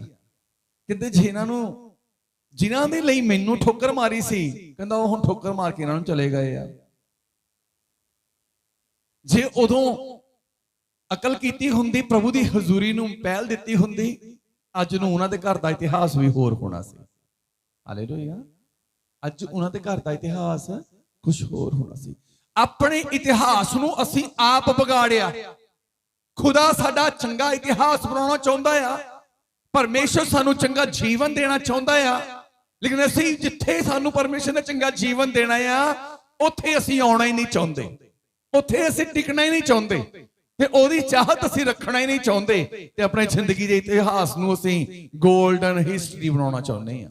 ਸਾਡੀ ਹਿਸਟਰੀ ਗੋਲਡ ਹੋਵੇ, ਗੋਲਡਨ ਹਿਸਟਰੀ ਬਣ ਜਾਏ, ਸਾਡੀ ਵਧੀਆ ਹਿਸਟਰੀ ਬਣੇ, ਸਾਡੀ ਵਧੀਆ ਮੁਕਾਮ ਬਣੇ ਸਾਡਾ। ਇਹ ਕਦੀ ਹੋ ਨਹੀਂ ਸਕਦਾ। ਪਰਮੇਸ਼ਰ ਨੇ ਕਿਉਂ ਸਾਨੂੰ ਸਮੇਂ ਸਿਰ ਸੱਦ ਲਿਆ ਕਿ ਸਾਡੇ ਜੀਵਨ ਨੂੰ ਬਦਲ ਦਵੇ, ਸਾਡੀਆਂ ਜ਼ਿੰਦਗੀ ਦੀਆਂ ਕਮੀਆਂ ਨੂੰ ਕੱਢ ਕੇ ਸਾਨੂੰ ਵਧੀਆ ਬਣਾ ਦਵੇ, ਲੋਹੇ ਨੂੰ ਸੋਨਾ ਬਣਾ ਦਵੇ। ਪਰ ਲੋਹੇ ਨੂੰ ਸੋਨਾ ਬਣਾਉਣ ਦੇ ਲਈ ਜ਼ਰੂਰੀ ਆ ਕਿ ਉਹਦੀ ਹਜ਼ੂਰੀ ਚਾਹੀਏ। ਹਾਲੇਲੂਇਆ। ਉਹਦੀ ਹਜ਼ੂਰੀ ਚਾਹੀਏ। ਕਹਿੰਦਾ ਤੂੰ ਮੈਨੂੰ ਜੀਵਨ ਦਾ ਮਾਰਗ ਦਿਖਾਵੇਂਗਾ, ਪਰ ਦਿਖਾਉਣਾ ਕਿੱਥੇ ਆ? ਉਹਨੇ ਸਾਨੂੰ ਜੀਵਨ ਦਾ ਮਾਰਗ ਦਿਖਾਉਣਾ ਕਿੱਥੇ ਆ? ਉਹਦੀ ਹਜ਼ੂਰੀ ਚ। ਹਾਲੇਲੂਇਆ। ਅਸੀਂ ਜਦੋਂ ਪ੍ਰਭੂ ਦੀ ਹਜ਼ੂਰੀ ਚ ਆਉਂਦੇ ਆ, ਚਾਹੇ ਮੈਂ ਸਵੇਰੇ 7 ਵਜੇ ਆਉਂਦਾ ਆ ਚਰਚ, ਪਹਿਲਾਂ ਆ ਕੇ ਮੈਂ ਘੁਟਨੇ ਟੇਕਦਾ ਖੁਦਾ ਦੀ ਹਜ਼ੂਰੀ ਚ ਆ ਕੇ, ਉਸ ਤੋਂ ਬਾਅਦ ਮੈਂ ਵਚਨ ਪੜ੍ਹਨਾ, ਫਿਰ ਆ ਕੇ ਪ੍ਰਭੂ ਦੇ ਘਰ ਚ। ਜਦੋਂ ਮੈਂ ਫਿਰ ਮੀਟਿੰਗ ਦੇ ਟਾਈਮ ਤੇ ਵੀ ਆਉਣਾ, ਚਾਹੇ ਮੈਂ ਆਫਿਸ ਚਲ ਜਾਵਾਂ, ਉੱਥੇ ਆ ਕੇ ਵੀ ਪਹਿਲਾਂ ਮੈਂ ਪ੍ਰੇਅਰ ਕਰਨੀ ਆ, ਪ੍ਰਭੂ ਦੇ ਨਾਲ ਗੱਲ ਕਰਨ ਦੀ ਕੋਸ਼ਿਸ਼ ਕਰਨੀ ਆ। ਫਿਰ ਮੈਂ ਚਾਹੇ ਇੱਥੇ ਵੀ ਆਵਾਂ ਤਦ ਵੀ ਮੈਂ ਪ੍ਰੇਅਰ ਕਰਨੀ ਆ, ਤਾਂ ਕਿ ਪਰਮੇਸ਼ਵਰ ਤੋਂ ਦੇ ਅੱਗੇ ਮੈਂ ਆਪਣੀ ਹਾਜ਼ਰੀ ਲਵਾ ਲਵਾਂ। ਸਾਨੂੰ ਲੱਗਦਾ ਕਿ ਏਦਾਂ ਹੀ ਆ ਕੇ ਸਾਡੀਆਂ ਹਾਜ਼ਰੀਆਂ ਸਵਰਗ ਚ ਲੱਗ ਜਾਂਦੀਆਂ ਆ, ਖੁਦਾ ਦੀ ਹਜ਼ੂਰੀ ਚ ਲੱਗ ਜਾਂਦੀਆਂ ਆ। ਏਦਾਂ ਹਜ਼ੂਰੀ ਦੇ ਵਿੱਚ ਹਾਜ਼ਰੀਆਂ ਨਹੀਂ ਲੱਗਦੀਆਂ ਜਦ ਤੱਕ ਤੁਸੀਂ ਪੂਰੀ ਤਰ੍ਹਾਂ ਆਤਮਿਕ ਰੂਪ ਚ ਆਪਣੇ ਅੰਦਰ ਪਰਮੇਸ਼ਵਰ ਲਈ ਤੜਫ ਨਹੀਂ ਰੱਖਦੇ। ਤੇ ਉਹ ਤੜਫ ਹੋਣੀ ਕਿੱਦਾਂ ਦੀ ਚਾਹੀਦੀ ਆ? ਧਾਰਮਿਕਤਾ ਦੇ ਨਾਲ। ਧਾਰਮਿਕਤਾ ਦੇ ਨਾਲ ਸਾਡੀ ਤੜਫ ਪ੍ਰਭੂ ਦੇ ਲਈ ਹੋਣੀ ਚਾਹੀਦੀ ਆ, ਵਸਤੂਆਂ ਦੇ ਲਈ ਨਹੀਂ ਕਿ ਪਰਮੇਸ਼ਰ ਮੈਨੂੰ ਆ ਵੀ ਚਾਹੀਦਾ, ਮੈਨੂੰ ਆ ਵੀ ਚਾਹੀਦਾ, ਮੈਨੂੰ ਆ ਵੀ ਚਾਹੀਦਾ। ਪ੍ਰਭੂ ਦੀ ਹਜ਼ੂਰੀ ਦੇ ਵਿੱਚ ਕਿਸੇ ਵਸਤੂ ਲਈ ਨਾ ਜਾਵੋ, ਬਲਕਿ ਪ੍ਰਭੂ ਦੀ ਹਜ਼ੂਰੀ 'ਚ ਧਾਰਮਿਕਤਾ ਲਈ ਜਾਵੋ। ਵਸਤੂਆਂ ਪਿੱਛੇ ਪੈ ਮਿਲਣੀਆਂ ਸ਼ੁਰੂ ਹੋ ਜਾਣਗੀਆਂ। ਇਸੇ ਲਈ ਮੱਤੀ ਦੀ ਇੰਜੀਲ ਦੇ ਵਿੱਚ ਇਸ ਗੱਲ ਨੂੰ ਲਿਖਿਆ, ਪ੍ਰਭੂ ਯਿਸੂ ਮਸੀਹ ਨੇ ਕਿਹਾ ਪਹਿਲਾਂ ਉਹਦੇ ਧਰਮ ਤੇ ਰਾਜ ਨੂੰ, ਉਹਦੀ ਧਾਰਮਿਕਤਾ ਨੂੰ ਜਿਹੜੀ ਉਹਨੂੰ ਪਸੰਦ ਆ, ਰਾਜ ਨੂੰ ਭਾਵ ਸੱਚਾਈ ਨੂੰ ਆਪਣੇ ਅੰਦਰ ਭਾਲ ਲੈ, ਆਪਣੇ ਅੰਦਰ ਪੈਦਾ ਕਰ ਲੈ। ਜਿਹੜੀ ਧਾਰਮਿਕਤਾ ਸਾਡੇ ਸਰਵ ਸ਼ਕਤੀਮਾਨ ਪਰਮੇਸ਼ਰ ਨੂੰ ਚੰਗੀ ਲੱਗਦੀ ਆ, ਉਹ ਸਾਡੇ ਅੰਦਰ ਹੋਣੀ ਚਾਹੀਦੀ ਆ। ਜਿਹੜਾ ਰਾਜ, ਜਿਹੜੀ ਸੱਚਾਈ ਪਰਮੇਸ਼ਰ ਸਾਡੇ ਅੰਦਰ ਵੇਖਣੀ ਚਾਹੁੰਦਾ ਆ, ਉਹ ਸਾਡੇ ਅੰਦਰ ਹੋਣੀ ਚਾਹੀਦੀ ਆ। ਲਿਖਿਆ ਉਹਦੇ ਧਰਮ ਤੇ ਰਾਜ ਨੂੰ, ਧਾਰਮਿਕਤਾ ਤੇ ਸੱਚਾਈ ਨੂੰ ਆਪਣੇ ਅੰਦਰ ਭਾਲ, ਸੰਸਾਰ ਦੀਆਂ ਸਾਰੀਆਂ ਵਸਤੂਆਂ ਤੈਨੂੰ ਪਿੱਛੇ ਪੈ ਕੇ ਦਿੱਤੀਆਂ ਜਾਣਗੀਆਂ। ਹਾਲੇਲੂਇਆ। ਕਿੱਦਾਂ ਦਿੱਤੀਆਂ ਜਾਣਗੀਆਂ? ਪਿੱਛੇ ਪੈ ਕੇ। ਮੱਝ ਨਾਲ ਦੁੱਧ ਹੁੰਦਾ ਕਿ ਦੁੱਧ ਨਾਲ ਮੱਝ ਹੁੰਦੀ ਆ? ਬੋਲੋ। ਮੱਝ ਦੇ ਨਾਲ ਦੁੱਧ ਹੁੰਦਾ। ਜੇ ਕਹੀਏ ਕਿ ਦੁੱਧ ਨਾਲ ਮੱਝ ਆਏਗੀ, ਕਦੀ ਨਹੀਂ। ਅਸੀਂ ਉਲਟਾ ਕਰਦੇ ਪਏ ਆ, ਅਸੀਂ ਉਲਟਾ ਕਰਦੇ ਪਏ ਆ। ਪਹਿਲਾਂ ਪਰਮੇਸ਼ਰ ਦੀ ਮਨ ਪਾਉਂਦੀ ਧਾਰਮਿਕਤਾ ਤੁਹਾਡੇ ਅੰਦਰ ਹੋਵੇ, ਉਸ ਧਾਰਮਿਕਤਾ ਦੇ ਨਾਲ ਤੁਹਾਡੇ ਅੰਦਰ ਤੜਫ ਹੋਵੇ ਕਿ ਮੈਂ ਖੁਦਾ ਦੀ ਹਜ਼ੂਰੀ 'ਚ ਧਾਰਮਿਕਤਾ ਨਾਲ ਜਾਣਾ ਆ। ਖੁਦਾ ਮੈਨੂੰ ਜਿੱਦਾਂ ਦਾ ਦਿਖਣਾ ਚਾਹੁੰਦਾ, ਮੈਂ ਉਹਦੀ ਹਜ਼ੂਰੀ ਦੇ ਵਿੱਚ ਉਦਾਂ ਦਾ ਬਣ ਕੇ ਜਾਣਾ। ਕਿਉਂਕਿ ਉਹਦੀ ਹਜ਼ੂਰੀ 'ਚੋਂ ਦਾਊਦ ਕਹਿੰਦਾ, ਉਹਦੀ ਹਜ਼ੂਰੀ 'ਚੋਂ ਹੀ ਮੈਨੂੰ ਅਸਲ ਸਫਲ ਜੀਵਨ ਦਾ ਮਾਰਗ ਮਿਲੇਗਾ। ਕਿਉਂਕਿ ਯਿਸੂ ਮਸੀਹ ਨੇ ਇਹ ਗੱਲ ਕਹੀ ਆ ਕਿ ਉਹ ਰਜਾਏ ਜਾਣਗੇ ਜਿਹੜੇ ਉਹਦੀ ਹਜ਼ੂਰੀ 'ਚ ਹੋਣਗੇ। ਤੜਫ ਰੱਖਦੇ ਉਹਦੀ ਹਜ਼ੂਰੀ ਦੀ, ਭੁੱਖ ਰੱਖਦੇ ਉਹਦੀ ਹਜ਼ੂਰੀ ਦੀ, ਔਰ ਹਮੇਸ਼ਾ ਰਜਾਏ ਜਾਂਦੇ ਆ। ਤੁਹਾਨੂੰ ਕਿਸੇ ਮਨੁੱਖ ਨੇ ਨਹੀਂ ਰਜਾਉਣਾ। ਜੇ ਤੁਸੀਂ ਮਨੁੱਖਾਂ ਦੇ ਵੱਲੋਂ ਰਜਾਏ ਜਾਣੇ ਜਾਂਦੇ ਤਾਂ ਮੇਰੇ ਯਿਸੂ ਪਰਮੇਸ਼ਰ ਨੇ ਤੁਹਾਨੂੰ ਸੰਸਾਰ 'ਚ ਹੀ ਰਹਿਣ ਦੇਣਾ ਸੀ। ਆਦਮ ਪਰਮੇਸ਼ਰ ਦੀ ਹਜ਼ੂਰੀ ਦੇ ਵਿੱਚ ਰਹਿੰਦਾ ਸੀ, ਪਰਮੇਸ਼ਰ ਦੀ ਧਾਰਮਿਕਤਾ ਦੇ ਅਨੁਸਾਰ ਮੇਰੇ ਤੋਂ ਜੀਵਨ ਬਤੀਤ ਕਰਦਾ ਸੀ। ਇਸੇ ਲਈ ਪਰਮੇਸ਼ਰ ਉਹਨੂੰ ਤੇ ਉਹਦੀ ਪਤਨੀ ਨੂੰ ਰਜਾ ਕੇ ਰੱਖਦਾ ਸੀ।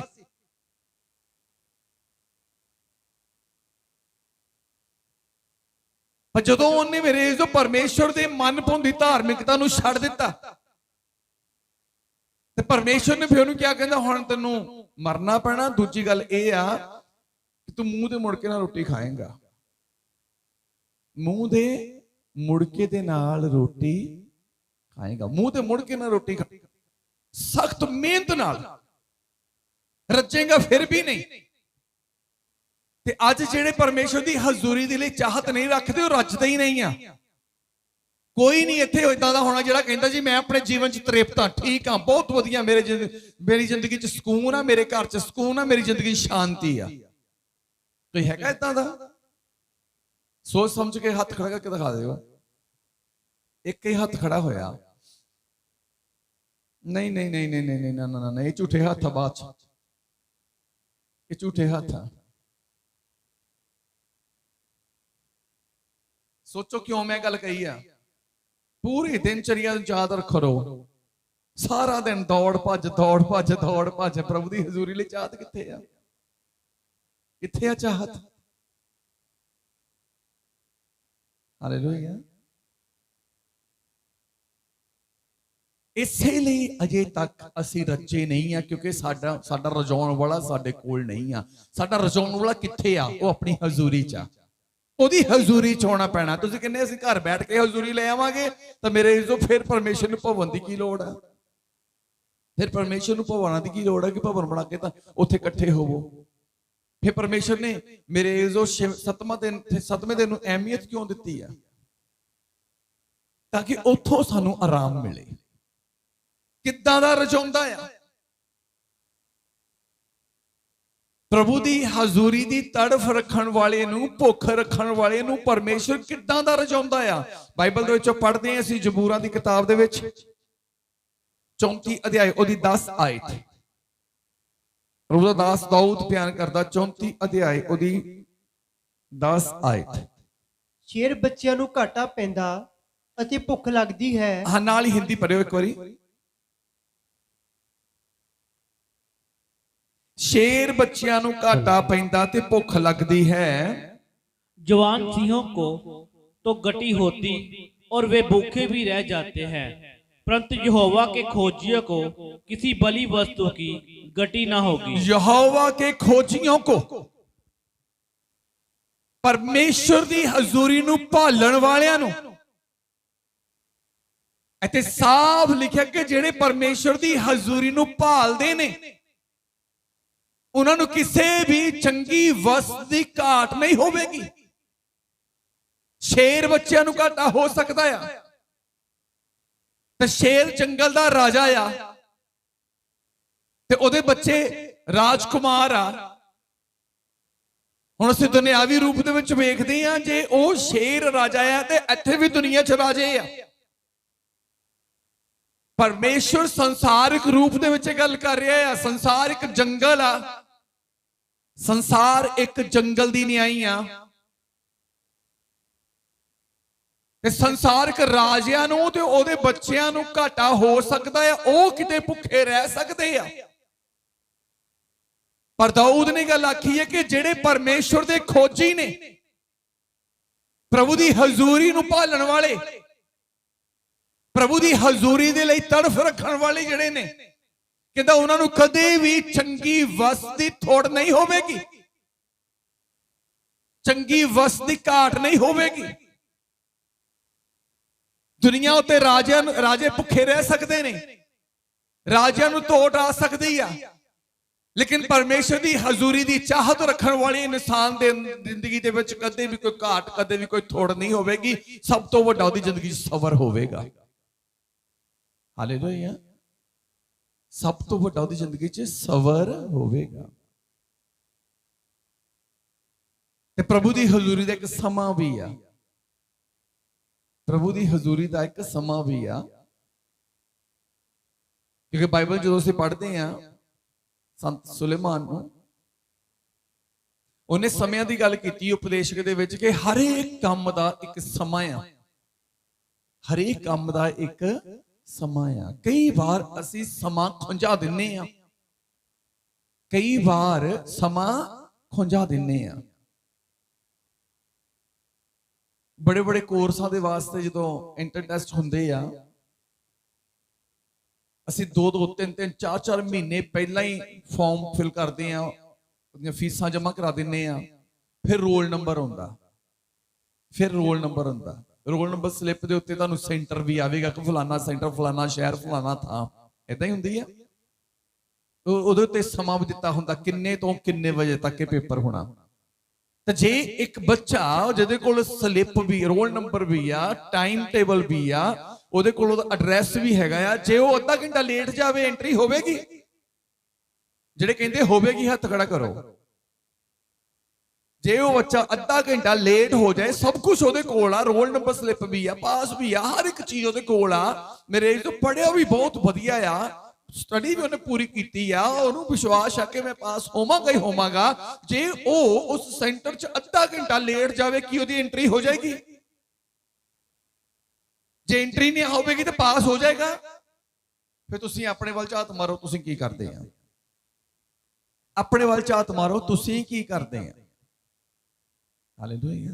ਇਸੇ ਲਈ ਹਮੇਸ਼ਾ ਹਰ ਗੱਲ 'ਚ ਦੁਨੀਆ ਪਾਸ ਹੋ ਜਾਂਦੀ ਆ ਤੇ ਵਿਸ਼ਵਾਸੀ ਫੇਲ ਹੋ ਜਾਂਦੇ ਆ, ਕਿਉਂਕਿ ਉਹ ਠੋਕਰ ਮਾਰਦੇ ਰੱਬ ਦੀ ਹਜ਼ੂਰੀ ਨੂੰ, ਠਹਿਰਾਏ ਹੋਏ ਸਮੇਂ ਨੂੰ। ਸਾਡੀ ਆਪਣੀ ਮਨਮਰਜ਼ੀ ਦੀ ਹਜ਼ੂਰੀ ਆ, ਸਾਡਾ ਆਪਣਾ ਠਹਿਰਾਇਆ ਹੋਇਆ ਸਮਾਂ ਆ, ਅਸੀਂ ਆਪਣੇ ਮਨ ਠਹਿਰਾਏ ਹੋਏ ਸਮੇਂ ਤੇ ਜਾਵਾਂਗੇ। ਫਿਰ ਪਾਸ ਕਿੱਦਾਂ ਹੋ ਜਾਓਗੇ? ਪਾਸ ਕਿੱਦਾਂ ਹੋ ਜਾਓਗੇ? 30 ਸਾਲ ਦੀ ਉਮਰ ਹੋ ਗਈ ਆ, 35 ਸਾਲ ਤੱਕ 5 ਸਾਲ ਹੋਰ ਤੁਸੀਂ ਰੱਬ ਨਾਲ ਆਟਾ ਲੈ ਲਵੋ। ਤੁਹਾਨੂੰ ਰੱਬ ਨੇ 30 ਸਾਲ ਦੀ ਉਮਰ ਸੱਦਿਆ ਆ, ਤੁਸੀਂ 5 ਸਾਲ ਆਪਣੀ ਮਰਜ਼ੀ ਨਾਲ ਤੁਰੇ ਆ।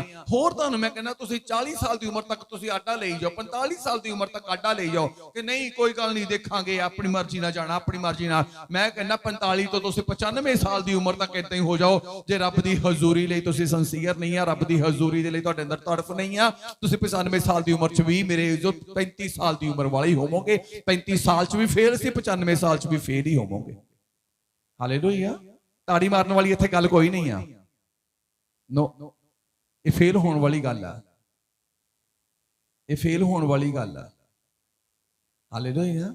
ਤੇ ਜੇ ਅੱਜ ਤੁਸੀਂ ਪਰਮੇਸ਼ਰ ਦੀ ਹਜ਼ੂਰੀ ਲਈ ਜਿੱਦਾਂ ਦੀ ਪ੍ਰਭੂ ਚਾਹੁੰਦਾ ਆ ਉਹਦੇ ਲਈ ਪੂਰੀ ਤਰ੍ਹਾਂ ਤਿਆਰ ਹੋ ਜਾਓਗੇ, ਫਿਰ ਤੁਸੀਂ ਰੱਜੋਗੇ ਤੇ ਫਿਰ ਤੁਹਾਨੂੰ ਭੁੱਖਾ ਕੋਈ ਰੱਖ ਨਹੀਂ ਸਕਦਾ। ਹਾਲੇਲੂਇਆ। फिर तो भूखा कोई रख नहीं सकता। शेर बच्चों को घाटा हो सकता उन्होंने, पर जेड़े परमेश्वर दे खोजी रहंदे ने, हर वेले परमेश्वर दी हजूरी च रहन वाले, हर समय परमेश्वर दे लई चाहत रखण वाले, ते प्रभु दी हजूरी च घुटने टेकण वाला, कदी भी ना ओनू ना उहदे बच्चों नूं घाट होवेगी, कदी तो थोड़ नहीं होवेगी, कदी घाटा नहीं होवेगा। अज घाटियां दा कारण ही यह आ कि तुसी खुदा दी हजूरी दे लई लापरवाह आ, ते जेड़ा लापरवाह आ वो घाटे च जावेगा। जेड़ा मेरे जो परमेश्वर दी हजूरी दे लई हमेशा अपने अंदर लोच रखदा आ वो मेरे जो सफल होवेगा, उहदे जीवन च आशीष होवेगी, उहदे जीवन च बरकत होवेगी, उहदे जीवन दे विच खुशी होवेगी, उहदे जीवन च शांति होवेगी। इसलिए प्रभु दा दास दाऊद मेरे जो जबूर 84 च यह गल बयान करता है, धन ओ जेड़े उहदे भवन विच वसदे आ, ओ नित तेरी उस्तत करदे आ। उहदे भवन च वसना, उहदे भवन दे विच रहना, उहदी हजूरी च रहना, उहदी उस्तत करनी। कहंदा ओ लोक जेड़े धन ने, ओ लोक धन ने। दुनिया चों जीवन ना लभो, तुसी पहला दुनिया च सी, तुसी संसार दे विच सी, जिन्ने तुहानू प्रॉब्लम दित्ती है। हालेलुया। जिस संसार ने तुहानू प्रॉब्लम दित्ती है, तुसी फिर मुड़ के दोबारा उसे संसार दे विच चले गए हैं। जिस संसार चों असीं निकले हैं, जिस संसार दे चुंगल चों परमेश्वर ने सानू बाहर कढ़िया, अपनी हजूरी च लियांदा, असी मेरे जो फिर उसे संसार च चले गए हैं, उसे संसार दे कदमां नाल कदम मिला के चल पए हैं, उसे संसार दे लई असी वफादार हो गए हैं। जिस संसार ने दुख दिते सी, फिर जिस संसार ने दुख दिते फिर वापस जाओगे, फिर दुख ही होणगे। हालेलुया। पर जे परमेश्वर ने सानू मेरे जो संसार चों वखरा कर लिया अपने पुत्र यसु मसीह दे वसीले दे नाल, फिर जरूर था कि असी प्रभु दी हजूरी च ही बने रहिए, ओदी हजूरी च टिके रहिए, क्योंकि जेड़ा ओदी हजूरी च टिक जांदा आ, खुदा ओनू आप रजाउंदा, परमेश्वर ओनू आप रजाउंदा आ। जे एक मनुख दुनियावी रूप च संसार दे विच मेरे जो चलदा आ, जो दुनिया चलदा उस जीवन च दुख आउंदा आ, प्रॉब्लम आउंदी, बीमारी आउंदी, डॉक्टरां वालों जवाब आउंदा, प्रभु उन्होंने सददा। जबूर 107 ओदी 20 आई दे अनुसार ने पढ़ना नहीं है कि वो अपना वचन घलदा, उन्होंने नरोआ करदा अते आउण वालियां तवाइयां तो उसनूं बचा लैंदा। जे परमेश्वर इस वादे दे नाल एक इंसान नूं संसार चों अपने कोल बुलाउंदा, ते जे वो इंसान प्रभु नूं जानण तो बाद, प्रभु नूं पहचानण तो बाद, इस गल नूं जानण तो बाद फिर संसार दी चाले चले कि वो परमेश्वर तो कुछ पा सकदा है, जो चाल संसार वाली चली जावे, काम वो संसार वाली करी जावे, कि परमेश्वर तो उन्हों जीवन प्राप्त होवेगा। एक इत्थे पधाड़ी भर देनी, हाजरी ला देनी, बहुत अहमियत नहीं रखाउंदी। परमेश्वर दी हजूरी च परमेश्वर दी इच्छा दे मुताबिक इंसान जदों आउंदा आ, वो अहमियत रखाउंदा आ, ओहदे जीवन च बदलाव हुंदा आ, परमेश्वर ओनू रजाउंदा आ, परमेश्वर ओनू तृप्त करदा आ। जिवें लिखा गया कि छेड़ बच्चों नूं घाटा होवेगा, भुखे रहणगे, पर परमेश्वर नूं खोजण वाले, परमेश्वर दी हजूरी दी तड़फ रखण वाले, उन्हां तो परमेश्वर कोई चंगी वस्तु रोकेगा नहीं। उन्हां नूं परमेश्वर सारियां उत्तम चीजां, उत्तम पदार्थां नाल उन्हां नूं भर देवेगा। जिवें बाइबल दे विच आयत लिखी, पढ़ांगा मैं 107 जबूर ओदी 35 आयत, जबूर 107 ओदी 35 आयत पढ़ांगे, ध्यान देना सुनांगे। ਉਹ ਉਜਾੜ ਨੂੰ ਝੀਲ, ਉਹ ਉਜਾੜ ਨੂੰ ਝੀਲ ਅਤੇ ਸੜੀ ਸੁੱਕੀ ਜ਼ਮੀਨ ਅਤੇ ਸੜੀ ਸੁੱਕੀ ਜ਼ਮੀਨ ਪਾਣੀ ਦਾ ਸੋਤਾ ਬਣਾ ਦਿੰਦਾ ਹੈ। ਅਤੇ ਸੜੀ ਸੁੱਕੀ ਜ਼ਮੀਨ ਦਾ ਜ਼ਮੀਨ ਪਾਣੀ ਦਾ ਸੋਤਾ ਬਣਾ ਦਿੰਦਾ ਹੈ। ਉਜਾੜ ਨੂੰ ਝੀਲ ਦਾ ਮਤਲਬ ਝੀਲ ਦਾ ਪਾਣੀ ਨਹੀਂ ਸੁੱਕਦਾ। ਉਜਾੜ ਉਹ ਸਥਾਨ ਆ ਜਿੱਥੇ ਕੋਈ ਨਾ ਆਉਂਦਾ ਨਾ ਜਾਂਦਾ, ਡਰਾਉਣਾ ਸਥਾਨ। ਤੇ ਐਦਾਂ ਦੀਆਂ ਜ਼ਿੰਦਗੀਆਂ ਬਹੁਤ ਨੇ ਜਿਹੜੀਆਂ ਮੇਰੇ ਜੋ ਆਪਣੇ ਆਪ ਦੇ ਵਿੱਚ ਮਹਿਸੂਸ ਵੀ ਕਰਦੀਆਂ ਹੋਣਗੇ ਕਿ ਮੇਰਾ ਜੀਵਨ ਹੁਣ ਸੌਖਾ ਨਹੀਂ ਹੈ, ਮੇਰਾ ਜੀਵਨ ਉਜਾੜ ਵਰਗਾ ਹੋ ਗਿਆ ਆ। ਚਾਹੁੰਦੇ ਅਸੀਂ ਕੋਸ਼ਾ ਪੈਦਾ ਕੁਛ ਹੁੰਦਾ ਆ, ਬੀਜਦੇ ਅਸੀਂ ਕੋਸ਼ਾ ਉਗਦੇ ਕੰਡੇ ਤੇ ਕੰਡਿਆਲੇ ਆ। ਹਾਲੇਲੂਇਆ। ਲਿਖਿਆ ਜੋ ਆਦਮ ਨੇ ਪਾਪ ਕੀਤਾ, ਪ੍ਰਭੂ ਨੇ ਉਹਨੂੰ ਕਿਹਾ ਕਿ ਹੁਣ ਧਰਤੀ ਤੇਰੇ ਕਾਰਨ ਸ਼ਰਾਪੀ ਗਈ, ਜ਼ਮੀਨ ਤੇਰੇ ਲਈ ਕੰਡਿਆਲੇ ਤੇ ਝਾੜੀਆਂ ਉਗਾਵੇਗੀ। ਧਰਤੀ ਤੇ ਜ਼ਮੀਨ, ਜ਼ਮੀਨ ਹੈ ਸਾਡਾ ਸਰੀਰ। ਅਸੀਂ ਇਸ ਸਰੀਰ ਤੋਂ ਚਾਹੁੰਦੇ ਕੁਛ ਹਾਂ ਪਰ ਪੈਦਾ ਕੁਛ ਹੁੰਦਾ ਹੈ, ਪੈਦਾ ਕੁਛ ਹੁੰਦਾ ਹੈ। ਬਹੁਤ ਵੱਡਾ ਬੈਂਕ ਬੈਲੈਂਸ ਸਮੇਂ ਤੋਂ ਜੇਬਾਂ ਭਰੀਆਂ ਰਹਿੰਦੀਆਂ। ਮੈਨੂੰ ਹੁਣ ਵੀ ਕੋਈ ਵੀ ਕਵੇ, ਮੈਨੂੰ ਮੈਂ ਏਟੀਐਮ ਨਾਲ ਲੈ ਕੇ ਫਿਰਦਾ, ਮੈਨੂੰ ਹੁਣ ਕੋਈ ਕਵੇ 5 ਲੱਖ ਕਢਾ ਦੇ, 10 ਲੱਖ ਕਢਾ ਦੇ, ਲੈ ਚੁਟਕੀ ਦਾ ਕੰਮ ਆ, ਕਢਾ ਦਊਂ। ਮਤਲਬ ਇਸ ਚੀਜ਼ ਦੇ ਉੱਤੇ ਇੱਕ ਆਪਣੀ ਤਾਕਤ, ਆਪਣੇ ਵਸ਼ਰ ਦੇ ਉੱਤੇ ਮਾਣ ਆ, ਪਰ ਆਪਣੇ ਸਰੀਰ ਤੋਂ ਸਾਡੇ ਤੋਂ ਸੁੱਖ ਨਹੀਂ ਪੈਦਾ ਹੋ ਰਿਹਾ। ਏਟੀਐਮ ਚੋਂ ਤਾਂ ਪੈਸੇ ਕੋਰੇ ਨਿਕਲ ਰਹੇ ਆ, ਲੇਕਿਨ ਇਸ ਸਰੀਰ ਚੋਂ, ਇਸ ਜ਼ਮੀਨ ਚੋਂ ਕੀ ਨਿਕਲ ਰਿਹਾ? ਕੰਡਿਆਲੇ ਝਾੜੀਆਂ। ਕੰਡਿਆਲੇ ਪੈਰਾਂ ਨੂੰ ਲੱਗਦੇ ਆ, ਝਾੜੀਆਂ ਪੈਰਾਂ 'ਚ ਫਸਾ ਦਿੰਦੀਆਂ। ਹੋਰ ਸਭ ਕੁਝ ਕਰਨ ਲਈ ਸਾਡੇ ਕੋਲ ਤਾਕਤ ਹੈਗੀ ਆ। ਇਸ ਸਰੀਰ ਦੇ ਲਈ ਵਾਧੂ ਧਨ ਆ, ਇਸ ਸਰੀਰ ਲਈ ਵਾਧੂ ਪਦਾਰਥ ਆ ਮੇਰੇ ਜੋ, ਇਹਨੂੰ ਵਾਧੂ ਅਸੀਂ ਦੇ ਸਕਦੇ, ਲੇਕਿਨ ਇਹ ਚੋਂ ਨਿਕਲਦਾ ਕੀ ਆ? ਇਹ ਚੋਂ ਨਿਕਲਦਾ ਕੀ ਆ? ਕੰਡਿਆਲੇ ਤੇ ਝਾੜੀਆਂ। ਇੱਥੋਂ ਤੱਕ ਜੇ ਸੁਖਣਾ ਨਾਲ 10 20 30 ਸਾਲ ਬਾਅਦ ਵੀ ਬੱਚਾ ਹੁੰਦਾ, 18 ਸਾਲ ਦਾ ਹੋਣ ਤੋਂ ਬਾਅਦ ਉਹ ਫਿਰ ਮਾਂ-ਬਾਪ ਦੇ ਸਿਰ ਤੇ ਬਾਲਾਂ ਨੂੰ ਪੈਂਦਾ, ਫਿਰ ਕਹਿ ਦਿੰਦੇ ਇਹਨਾਂ ਨਾਲ ਕੁੜੀ ਹੋ ਜਾਂਦੀ। ਇਹ ਤੋਂ ਬਗੈਰ ਕੀ ਥੋੜਿਆ ਸੀ? ਕੰਡਿਆਲੇ ਝਾੜੀਆਂ ਤੁਸੀਂ 18 ਸਾਲ ਪਹਿਲਾਂ ਪੈਦਾ ਕੀਤੇ ਆ। ਏਦਾਂ ਹੀ ਹੁੰਦੀ ਕਿ ਨਹੀਂ ਹੁੰਦੀ? ਜਦੋਂ ਬੱਚਾ ਜਵਾਨ ਹੁੰਦਾ ਆ, ਮਾਪਿਆਂ ਚੋਂ ਅਣਆਗਿਆਕਾਰ ਹੋ ਜਾਂਦਾ ਆ, ਫਿਰ ਮਾਪੇ ਫਿਰ ਬੋਲਦੇ ਹੀ ਆਪਣੇ ਬੱਚਿਆਂ ਨੂੰ। ਉਹਨਾਂ ਨੂੰ ਲੱਗਦਾ ਕਿ 18 ਸਾਲ ਪਹਿਲਾਂ ਮੈਂ ਹੀਰਾ ਪੈਦਾ ਕੀਤਾ, ਪਰ ਹੁਣ ਕੀ ਕਹਿੰਦੇ 18 ਸਾਲਾਂ ਬਾਅਦ? ਕਹਿੰਦੇ ਇਹ ਤੋਂ ਬਗੈਰ ਉੱਤੇ ਚੰਗੇ ਸੀ। 18 ਸਾਲ ਪਹਿਲਾਂ ਉਹਨਾਂ ਨੇ ਕੰਡਿਆਲਾ ਪੈਦਾ ਕੀਤਾ ਸੀ, ਕਿਉਂਕਿ ਬਾਈਬਲ 'ਚ ਲਿਖਿਆ ਹੋਇਆ।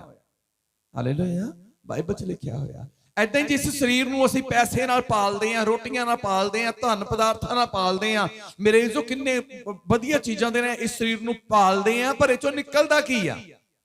ਇਹ ਚੋਂ ਨਿਕਲਦਾ ਕੀ ਆ? ਮੇਰਾ ਨਹੀਂ ਖਿਆਲ ਕਿ ਕੋਈ ਏਦਾਂ ਦਾ ਬੰਦਾ ਇੱਥੇ ਹੋਏਗਾ ਜਿਹੜਾ ਰੋਟੀ ਖਾਣ ਤੋਂ ਬਾਅਦ ਗੋਲੀ ਨਾ ਖਾਂਦਾ ਹੋਵੇਗਾ, ਚੂਰਨ ਨਾ ਖਾਂਦਾ ਹੋਵੇਗਾ। ਸਭ ਖਾਣ ਤੋਂ ਬਾਅਦ ਕਹਿੰਦੇ ਹਜਮ ਜਿਹਾ ਨਹੀਂ ਹੋਇਆ। ਖਾਣ ਤੋਂ ਬਾਅਦ ਤੁਹਾਡੇ ਇਹ ਹਾਲਾਤ ਆ।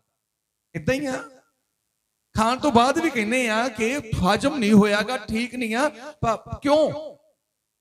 ਕਿਉਂਕਿ ਪਰਮੇਸ਼ਰ ਨੇ ਆਦਮ ਦੀ ਗਲਤੀ ਦੇ ਕਾਰਨ ਪਰਮੇਸ਼ਰ ਦੀ ਹਜ਼ੂਰੀ ਦੀ ਉਹਨੀ ਅਹਿਮੀਅਤ ਨਹੀਂ ਰੱਖੀ। ਪ੍ਰਭੂ ਦੇ ਆਉਣ ਦਾ ਸਮਾਂ ਹੋ ਗਿਆ, ਲੇਕਿਨ ਆਦਮ ਕਿੱਥੇ ਚਲਾ ਗਿਆ ਪਤਾ ਤੁਹਾਨੂੰ?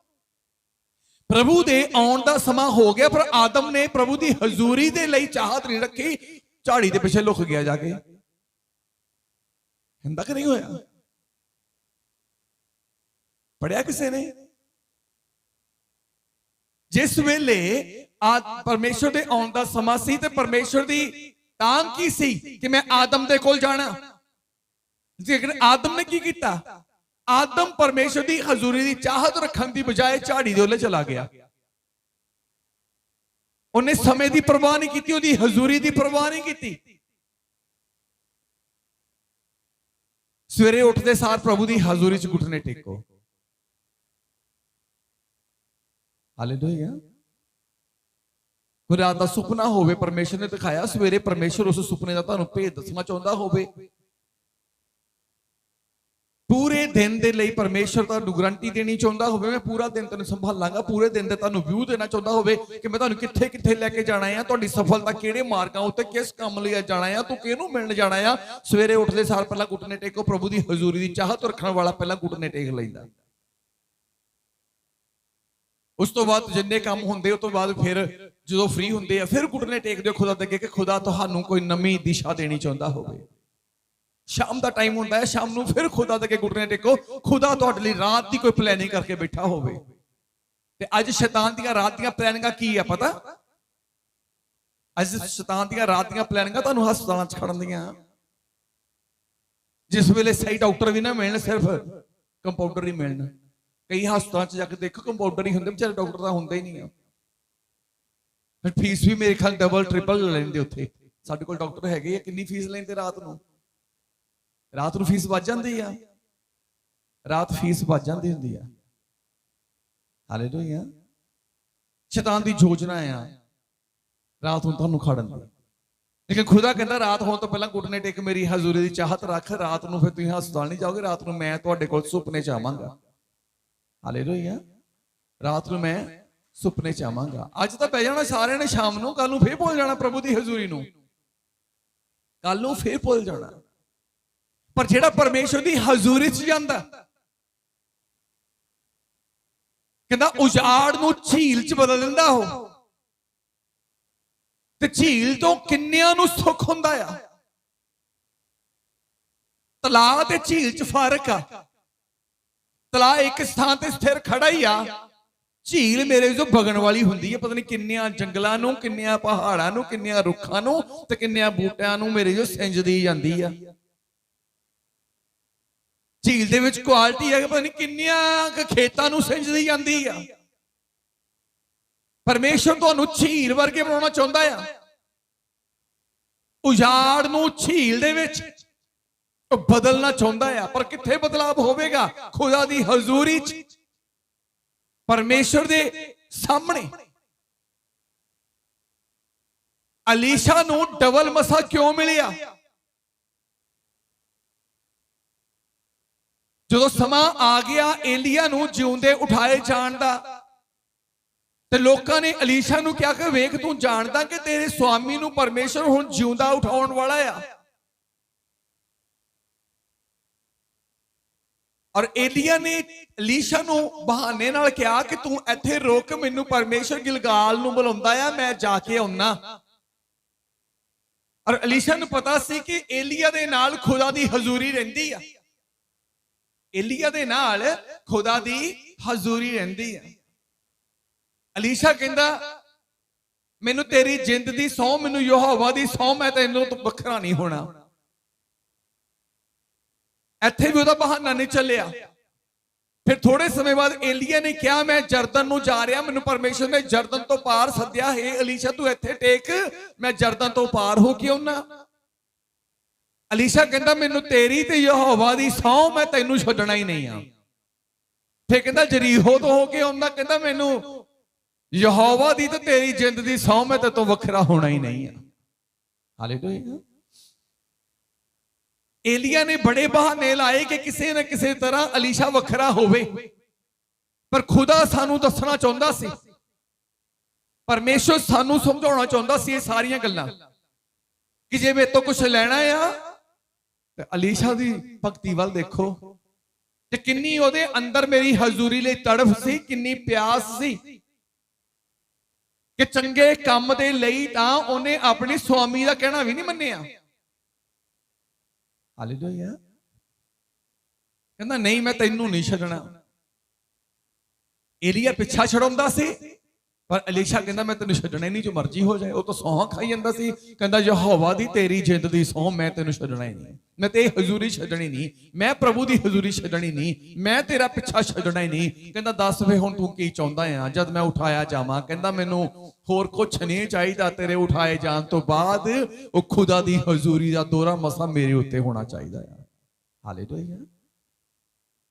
ਅਸੀਂ ਕੀ ਕਹਿੰਦੇ ਆ? ਵੀਜ਼ਾ ਮਿਲਣਾ ਚਾਹੀਦਾ। ਵੀਜ਼ਾ ਮਿਲ ਜਾਓ ਕੀ ਹੋ ਜਾਓ?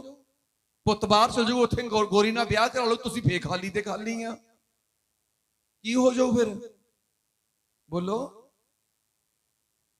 ਪੁੱਤ ਨੇ ਗੋਰੀ ਨਾਲ ਵਿਆਹ ਕਰਾ ਲੈਣਾ, ਤੁਹਾਨੂੰ ਕੀ ਮਿਲਣਾ? ਤੇ ਗੋਰੀ ਦੀ ਤੁਹਾਡੇ ਨਾਲ ਨਹੀਂ ਬਣਨੀ।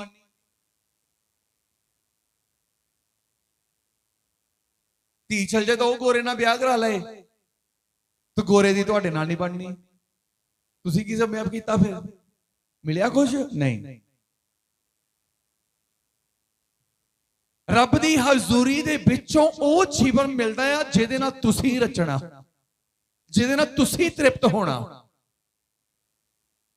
ਜੇ ਅਲੀਸ਼ਾ ਨੇ ਏਲੀਆ ਨੂੰ ਛੱਡਿਆ ਨਹੀਂ, ਉਹਦਾ ਇੱਕੋ ਹੀ ਕਾਰਨ ਸੀ ਕਿ ਅਲੀਸ਼ਾ ਨੂੰ ਪਤਾ ਸੀ ਕਿ ਪਰਮੇਸ਼ਰ ਧਰਤੀ ਦੇ ਉੱਤੇ, ਪਰਮੇਸ਼ਰ ਏਲੀਆ ਦੇ ਉੱਤੇ ਆ। ਭਾਵ ਪਰਮੇਸ਼ਰ ਦੀ ਹਜ਼ੂਰੀ ਏਲੀਆ ਤੇ ਪ੍ਰਗਟ ਹੁੰਦੀ ਆ, ਤੇ ਮੈਂ ਜੇ ਏਲੀਆ ਨੂੰ ਛੱਡਤਾ ਤਾਂ ਸਮਝ ਲਓ ਮੈਂ ਪ੍ਰਭੂ ਦੀ ਹਜ਼ੂਰੀ ਨੂੰ ਛੱਡ ਦਿੱਤਾ। ਮੈਂ ਪ੍ਰਭੂ ਦੀ ਹਜ਼ੂਰੀ ਛੱਡਣੀ ਨਹੀਂ ਹੈ, ਇਸ ਲਈ ਏਲੀਆ ਦੇ ਨਾਲ ਰਹਿਣਾ ਪੈਣਾ ਮੈਨੂੰ। ਹਾਲੇਲੂਇਆ, ਮੈਨੂੰ ਇਹਦੇ ਨਾਲ ਰਹਿਣਾ ਪੈਣਾ ਆ। ਹੁਣ ਕਹਿੰਦਾ ਕੀ ਦਵਾਂ? ਕਹਿੰਦਾ ਮੈਨੂੰ ਉਹ ਹਜ਼ੂਰੀ ਜਿਹੜੀ ਤੁਹਾਡੇ ਨਾਲ ਆ ਦੁੱਗਣੀ ਚਾਹੀਦੀ ਹੈ। ਹੁਣ ਮੈਨੂੰ ਸਿੰਗਲ ਹਜ਼ੂਰੀ ਨਹੀਂ ਚਾਹੀਦੀ। ਹਾਲੇਲੂਇਆ। ਜਦੋਂ ਹਿਜ਼ਕੀਯਾਹ ਨੂੰ ਅਸੀਂ ਯਸ਼ਾਇਆ ਦੀ ਕਿਤਾਬ 38 ਅਧਿਆਇ ਦੇ ਵਿੱਚ ਦੇਖ ਲੈਂਦੇ ਆ, ਜਦੋਂ ਹਿਜ਼ਕੀਯਾਹ ਦੇ ਲਈ ਮੌਤ ਦਾ ਫਰਮਾਨ ਪਰਮੇਸ਼ਰ ਦੇ ਵੱਲੋਂ ਆਇਆ, ਹਿਜ਼ਕੀਯਾਹ ਯਸ਼ਾਇਆ ਦੀ ਕਿਤਾਬ 38 ਅਧਿਆਇ ਉਹਦੀ 1 ਆਇਤ ਉਸ ਤੋਂ ਬਾਅਦ 5 ਆਇਤ, 1 ਤੋਂ 2, 1 ਤੇ 2 ਤੇ ਨਾਲ 5। ਹਾਂਜੀ। ਉਨੀ ਦਿਨੀ ਹਿਜਕੀਆ ਬਿਮਾਰ ਹੋ ਕੇ ਮਰਨ ਲੱਗਾ ਸੀ। ਉਨੀ ਦਿਨੀ ਹਿਜ਼ਕੀਯਾਹ ਬਿਮਾਰ ਹੋ ਕੇ ਮਰਨ ਲੱਗਾ ਸੀ, ਆਪਣੀ ਜ਼ਿੰਦਗੀ 'ਚ ਫੇਲ ਹੋ ਗਿਆ। ਹਾਂਜੀ। ਤਾਂ ਆਮੋਸ ਦਾ ਪੁੱਤਰ ਯਸਾਇਆ ਨਬੀ ਉਹਦੇ ਕੋਲ ਆਇਆ ਔਰ ਉਹਨੂੰ ਆਖਿਆ, ਯਹੋਵਾ ਇਉਂ ਆਖਦਾ ਹੈ ਕਿ ਤੂੰ ਆਪਣੇ ਘਰਾਣੇ ਉੱਤੇ ਜ਼ਿੰਮੇਵਾਰੀ ਪਾ, ਕਿਉਂ ਜੋ ਤੂੰ ਮਰਨਾਊ ਹੈ ਔਰ ਬਚੇਗਾ ਨਹੀਂ। ਤੂੰ ਮਰਨਾਊ ਹੈ ਅਤੇ ਬਚੇਗਾ ਨਹੀਂ। ਪਰਮੇਸ਼ਵਰ ਇਉਂ ਆਖਦਾ ਆ। ਇਸੇ ਪਰਮੇਸ਼ਵਰ ਦੇ ਵੱਲੋਂ ਮੇਰੇ ਜੋ ਹਿਜ਼ਕੀਯਾਹ ਦੇ ਲਈ ਇੱਕ ਫਰਮਾਨ, ਔਰ ਹਿਜ਼ਕੀਯਾਹ ਨੂੰ ਪਤਾ ਲੱਗ ਗਿਆ ਕਿ ਪ੍ਰਭੂ ਦੇ ਵੱਲੋਂ ਗੱਲ ਆ ਗਈ ਆ ਕਿ ਮੈਂ ਹੁਣ ਮਰ ਜਾਣਾ ਆ, ਮੈਂ ਬਚਣਾ ਨਹੀਂ ਆ। ਆਪਣੇ ਘਰ ਦੀਆਂ ਜ਼ਿੰਮੇਵਾਰੀਆਂ ਆਪਣੇ ਪਰਿਵਾਰ ਤੇ ਪਾ ਦਿਓ। ਜਦੋਂ ਯਸ਼ਾਇਆ ਨੇ ਭਵਿੱਖਬਾਣੀ ਕੀਤੀ, ਉਹਦੇ ਕੋਲ ਆ ਕੇ ਉਹਨੂੰ ਦੱਸ ਦਿੱਤਾ, ਤੇ ਹਿਜ਼ਕੀਯਾਹ ਨੇ ਸਭ ਤੋਂ ਪਹਿਲਾ ਕੰਮ ਕੀ ਕੀਤਾ? ਪੜ੍ਹੀਏ। ਤਦ ਹਿਜਕੀਆ ਨੇ ਕੰਧ ਵੱਲ ਮੂੰਹ ਫੇਰ ਕੇ ਯਹੋਵਾ ਕੋਲ ਪ੍ਰਾਰਥਨਾ ਕੀਤੀ। ਤਦ ਹਿਜ਼ਕੀਯਾਹ ਨੇ ਕੰਧ ਵੱਲ ਮੂੰਹ ਕੀਤਾ ਤੇ ਪ੍ਰਭੂ ਦੀ ਹਜ਼ੂਰੀ ਨੂੰ ਭਾਲਿਆ। ਉੱਠ ਕੇ ਨਹੀਂ ਦੌੜਾ। ਉਹਨੇ ਆਪਣੇ ਬੱਚਿਆਂ ਨੂੰ ਆਵਾਜ਼ਾਂ ਮਾਰੀਆਂ ਨੂੰ ਸ਼ੁਰੂ ਕਰਤੀਆਂ ਵੀ ਆ ਜਾਓ ਜੀ, ਮੈਨੂੰ ਮਿਲ ਲਓ, ਆਖਰੀ ਵਾਰ ਮੈਨੂੰ ਪਾਣੀ ਦਾ ਘੁੱਟ ਪਿਲਾ ਦਿਓ, ਮੇਰੀ ਹੁਣ ਤਿਆਰੀ ਆ। ਜਦੋਂ ਹਿਜ਼ਕੀਯਾਹ ਨੂੰ ਮੌਤ ਦਾ ਫਰਮਾਨ ਮਿਲਿਆ ਤੇ ਹਿਜ਼ਕੀਯਾਹ ਨੇ ਬਿਨਾਂ ਸਮਾਂ ਖਰਾਬ ਕੀਤਿਓ, ਬਿਨਾਂ ਟਾਈਮ ਗਵਾਇਓ ਪ੍ਰਭੂ ਦੀ ਹਜ਼ੂਰੀ ਦੇ ਅੱਗੇ ਘੁਟਨੇ ਟੇਕ ਦਿੱਤੇ। ਪ੍ਰਭੂ ਦੀ ਹਜ਼ੂਰੀ ਦੇ ਵਿੱਚੋਂ ਆਨੰਦ ਆ, ਪ੍ਰਭੂ ਦੀ ਹਜ਼ੂਰੀ ਦੇ ਵਿੱਚੋਂ ਇਨਸਾਨ ਰੱਜ ਜਾਂਦਾ ਆ। ਜਿਹੜੀ ਹਜ਼ੂਰੀ ਲਈ ਅੱਜ ਲੋਕ ਲਾਪਰਵਾਹ ਹੋਏ ਪਏ ਨੇ। ਮੌਤ ਦਾ ਫਰਮਾਨ ਮਿਲਣ ਤੋਂ ਬਾਅਦ ਵੀ ਹਿਜ਼ਕੀਯਾਹ ਨੇ ਪਰਮੇਸ਼ਰ ਦੀ ਹਜ਼ੂਰੀ ਵੱਲ ਧਿਆਨ ਕੀਤਾ, ਤੇ ਜਦੋਂ ਉਹਨੇ ਪ੍ਰਭੂ ਦੀ ਹਜ਼ੂਰੀ ਨੂੰ ਭਾਲਿਆ, ਪ੍ਰਭੂ ਦੀ ਹਜ਼ੂਰੀ ਵੱਲ ਉਹਨੇ ਧਿਆਨ ਕੀਤਾ, ਉਹਦੇ ਅੰਦਰ ਚਾਹਤ ਇਹ ਨਹੀਂ ਸੀ ਕਿ ਮੈਂ ਕੁਛ ਖਾ ਲਵਾਂ ਪੀ ਲਵਾਂ, ਆਪਣੀ ਪ੍ਰਾਪਰਟੀ ਦਾ ਹਿਸਾਬ ਕਿਤਾਬ ਲੇਖਾ ਜੋਖਾ ਕਰਕੇ ਆਪਣੇ ਬੱਚਿਆਂ ਨੂੰ ਜ਼ਿੰਮੇਵਾਰੀ ਦੇ ਦਾਂ ਜੀ, ਆਹ ਫਲਾਨਾ ਮਕਾਨ ਤੇਰਾ ਆ ਤੇ ਫਲਾਨੀ ਜ਼ਮੀਨ ਤੇਰੀ ਆ। ਨਾ, ਅੱਜ ਇਹਨਾਂ ਪਿੱਛੇ ਦੌੜੇ ਭੱਜੇ ਫਿਰਦੇ ਆ। ਛੱਡ ਕੇ ਚਲੇ ਜਾਣਾ, ਨਿਆਣਿਆਂ ਨੇ ਵੇਚ ਦੇਣੀਆਂ।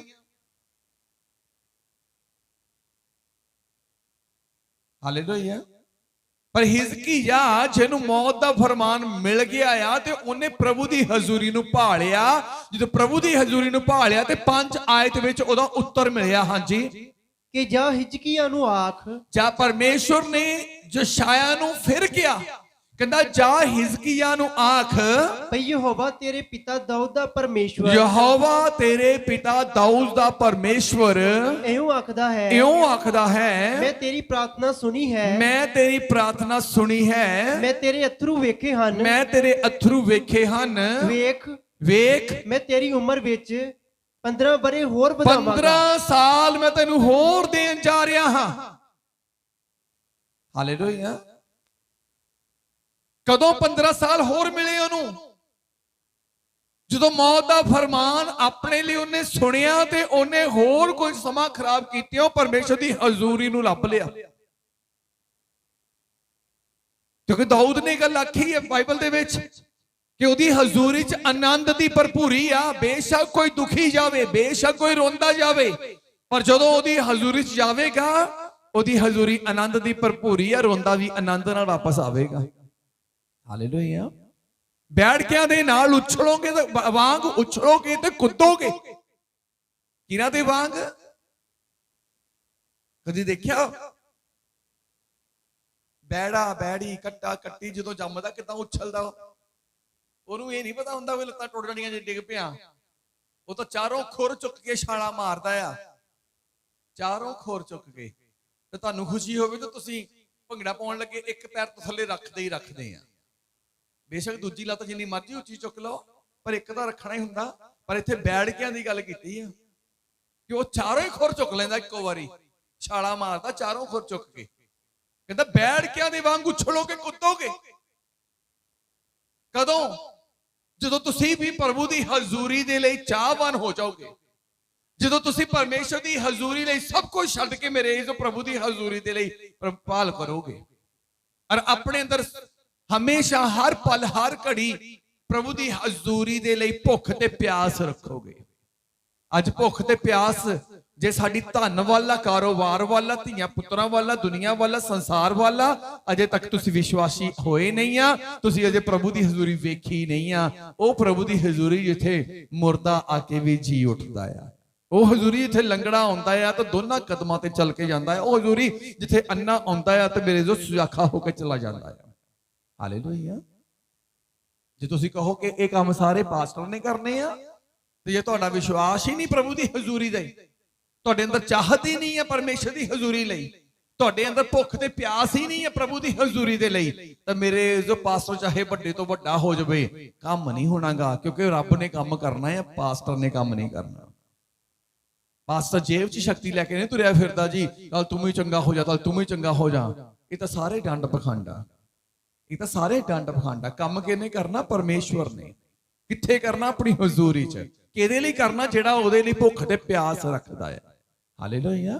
ਸਿਫਾਰਿਸ਼ਾਂ ਬੰਦਾ ਆਉਂਦਾ ਇੱਕ ਤਾਂ ਸਿਫਾਰਿਸ਼ਾਂ 20 ਲੈ ਕੇ ਆਇਆ ਹੁੰਦਾ, ਫਲਾਣੇ ਲੈ ਲਈ, ਫਲਾਣੇ ਲੈ ਵੀ, ਫਲਾਣੇ ਲੈ ਵੀ। ਮੈਂ ਪਿਛਲੇ ਸੰਡੇ ਤੇ ਪ੍ਰਾਰਥਨਾ ਕਰਨ ਲੱਗਾ, ਇੱਕ ਬੀਬੀ ਮੈਨੂੰ ਉਹਨੇ ਇੱਕ ਸਿਫਾਰਿਸ਼ ਦਿੱਤੀ। ਮੈਂ ਜਿੱਦਾਂ ਹੀ ਹੱਥ ਇੱਥੇ ਲਿਆਂਦਾ, ਕਹਿੰਦੀ ਮੈਂ ਇੱਕ ਹੋਰ ਗੱਲ ਕਰਨੀ ਸੀ। ਮੈਂ ਫੇਰ ਹੱਥ ਥੱਲੇ ਲੈ ਗਿਆ, ਫੇਰ ਸੁਣੀ, ਫੇਰ ਜਦੋਂ ਲੱਗਾ ਫੇਰ ਕਹਿੰਦੀ ਭਾਜੀ ਇੱਕ ਗੱਲ ਹੋਰ ਕਰਨੀ ਸੀ। ਮੈਂ ਫੇਰ ਥੱਲੇ ਹੱਥ ਲੈ ਗਿਆ। ਤੀਜੀ ਵਾਰ ਉਹਨੇ ਮੇਰਾ ਹੱਥ ਹੀ ਫੜ ਲਿਆ, ਕਹਿੰਦੀ ਭਾਜੀ ਮੇਰੀ ਗੱਲਾਂ ਤਾਂ ਸੁਣ ਲਓ ਪਹਿਲਾਂ ਤੁਸੀਂ। ਮੈਂ ਕਿਹਾ ਭੈਣ ਜੀ ਬੁੱਧਵਾਰ ਆ ਜਾਇਓ, ਬੁੱਧਵਾਰ ਗੱਲਾਂ ਸੁਣਨ ਦਾ ਟਾਈਮ ਆ, ਬੁੱਧਵਾਰ ਤੁਸੀਂ ਗੱਲਾਂ ਕਰਿਓ, ਮੈਂ ਸੁਣੂਗਾ। ਪਰ ਅੱਜ ਮੇਰੀ ਪ੍ਰਾਰਥਨਾ ਕਰਨ ਲੱਗਾ। ਜਦੋਂ ਪ੍ਰਾਰਥਨਾ ਕਰਨ ਲੱਗਾ ਮੈਨੂੰ ਭੁੱਲ ਹੀ ਗਿਆ ਕਿ ਮੈਂ ਪ੍ਰਾਰਥਨਾ ਕਰਨੀ ਕਾਹਦੇ ਲਈ ਆ। ਮੈਂ ਭੁੱਲ ਹੀ ਗਿਆ ਕਿ ਇਸ ਬੀਬੀ ਦੇ ਸਿਰ ਤੇ ਹੱਥ ਰੱਖ ਕੇ ਪ੍ਰਾਰਥਨਾ ਕਰਨੀ ਕਾਹਦੇ ਲਈ ਆ। ਮੈਂ ਕਿਹਾ ਪ੍ਰਭੂ ਜਿੰਨੀਆਂ ਸਿਫਾਰਿਸ਼ਾਂ ਆਈਆਂ ਲੈ ਕੇ ਆਈ ਹੈ ਨਾ, ਕੰਮ ਕਰ ਦੇ। ਫਿਰ ਮੈਂ ਵੀ ਫਾਹਾ ਹੀ ਵੱਢਣਾ ਸੀ, ਖੁਦਾ ਨੇ ਵੀ ਫਾਹਾ ਹੀ ਵੱਢਤਾ ਹੋਣਾ। ਫਿਰ ਉਹ ਵੀ ਕਹਿੰਦਾ ਹੁਣ ਚੱਲ ਬੀਬੀ ਇਦਾਂ ਦਾ ਹੀ ਸਹੀ। ਪਰ ਜਿਹੜਾ ਪ੍ਰਭੂ ਦੀ ਹਜ਼ੂਰੀ 'ਚ ਚਾਹਤ ਰੱਖ ਕੇ ਆਉਂਦਾ ਆ, ਔਰ ਅੱਜ ਇੱਥੋਂ ਜਾਣ ਲੱਗਾ, ਫਿਰ ਵਾਪਸ ਆਉਣ ਦੇ ਲਈ ਮੇਰੇ ਜੋ ਤਿਆਰੀ ਕਰਦਾ ਆ, ਖੁਦਾ ਅਗਲੇ ਐਤਵਾਰ ਆਉਣ ਤੋਂ ਪਹਿਲਾਂ ਇੱਕ ਵੱਡੀ ਗਵਾਹੀ ਨਾਲ ਬਲੈਸ ਕਰੇਗਾ।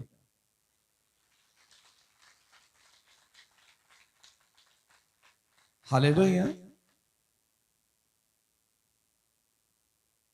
ਮੇਰੀ ਜ਼ਿੰਦਗੀ 'ਚ ਗਵਾਹੀ ਹੋਵੇ ਬੜੀ ਖੁਸ਼ੀ ਨਾਲ ਹੀ ਕਹਿੰਦੇ ਆ, ਪਰ ਉਹ ਕਰਨੀ ਕਿਹਨੇ ਆ? ਖੁਦਾ ਨੇ। ਹਾਲੇਲੂਇਆ। ਪੈਦਾ ਕਿਹਨੇ ਕਰਨੀ? ਖੁਦਾ ਨੇ। ਅਸੀਂ ਇੱਕ ਵਾਰੀ ਫਿਰ ਮੈਂ ਆਇਤ ਪੜ੍ਹਾਉਣੀ ਚਾਹੁੰਦਾ ਆ, ਜ਼ਬੂਰਾਂ ਦੀ ਕਿਤਾਬ 107 ਦੀ 35 ਆਇਤ।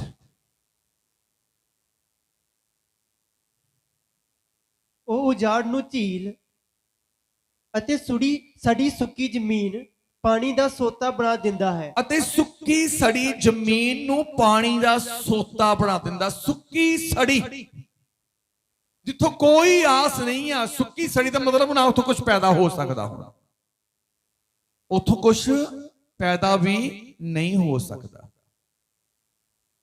ਪਰ ਜੇ ਉਹੀ ਜਿਹਨੂੰ ਆਸ ਹੀ ਨਹੀਂ ਆ, ਜਿਹਦੀ ਦੀ ਉਮੀਦ ਹੀ ਨਹੀਂ ਆ, ਜੇ ਉਹ ਪਰਮੇਸ਼ਰ ਦੀ ਹਜ਼ੂਰੀ 'ਚ ਆਉਂਦਾ ਆ, ਕੰਮ ਨਹੀਂ ਹੁੰਦਾ, ਇਹਦਾ ਮਤਲਬ ਉਹਦੇ ਅੰਦਰ ਅਜੇ ਤੱਕ ਪ੍ਰਭੂ ਦੀ ਹਜ਼ੂਰੀ ਲਈ ਚਾਹਤ ਨਹੀਂ ਆ।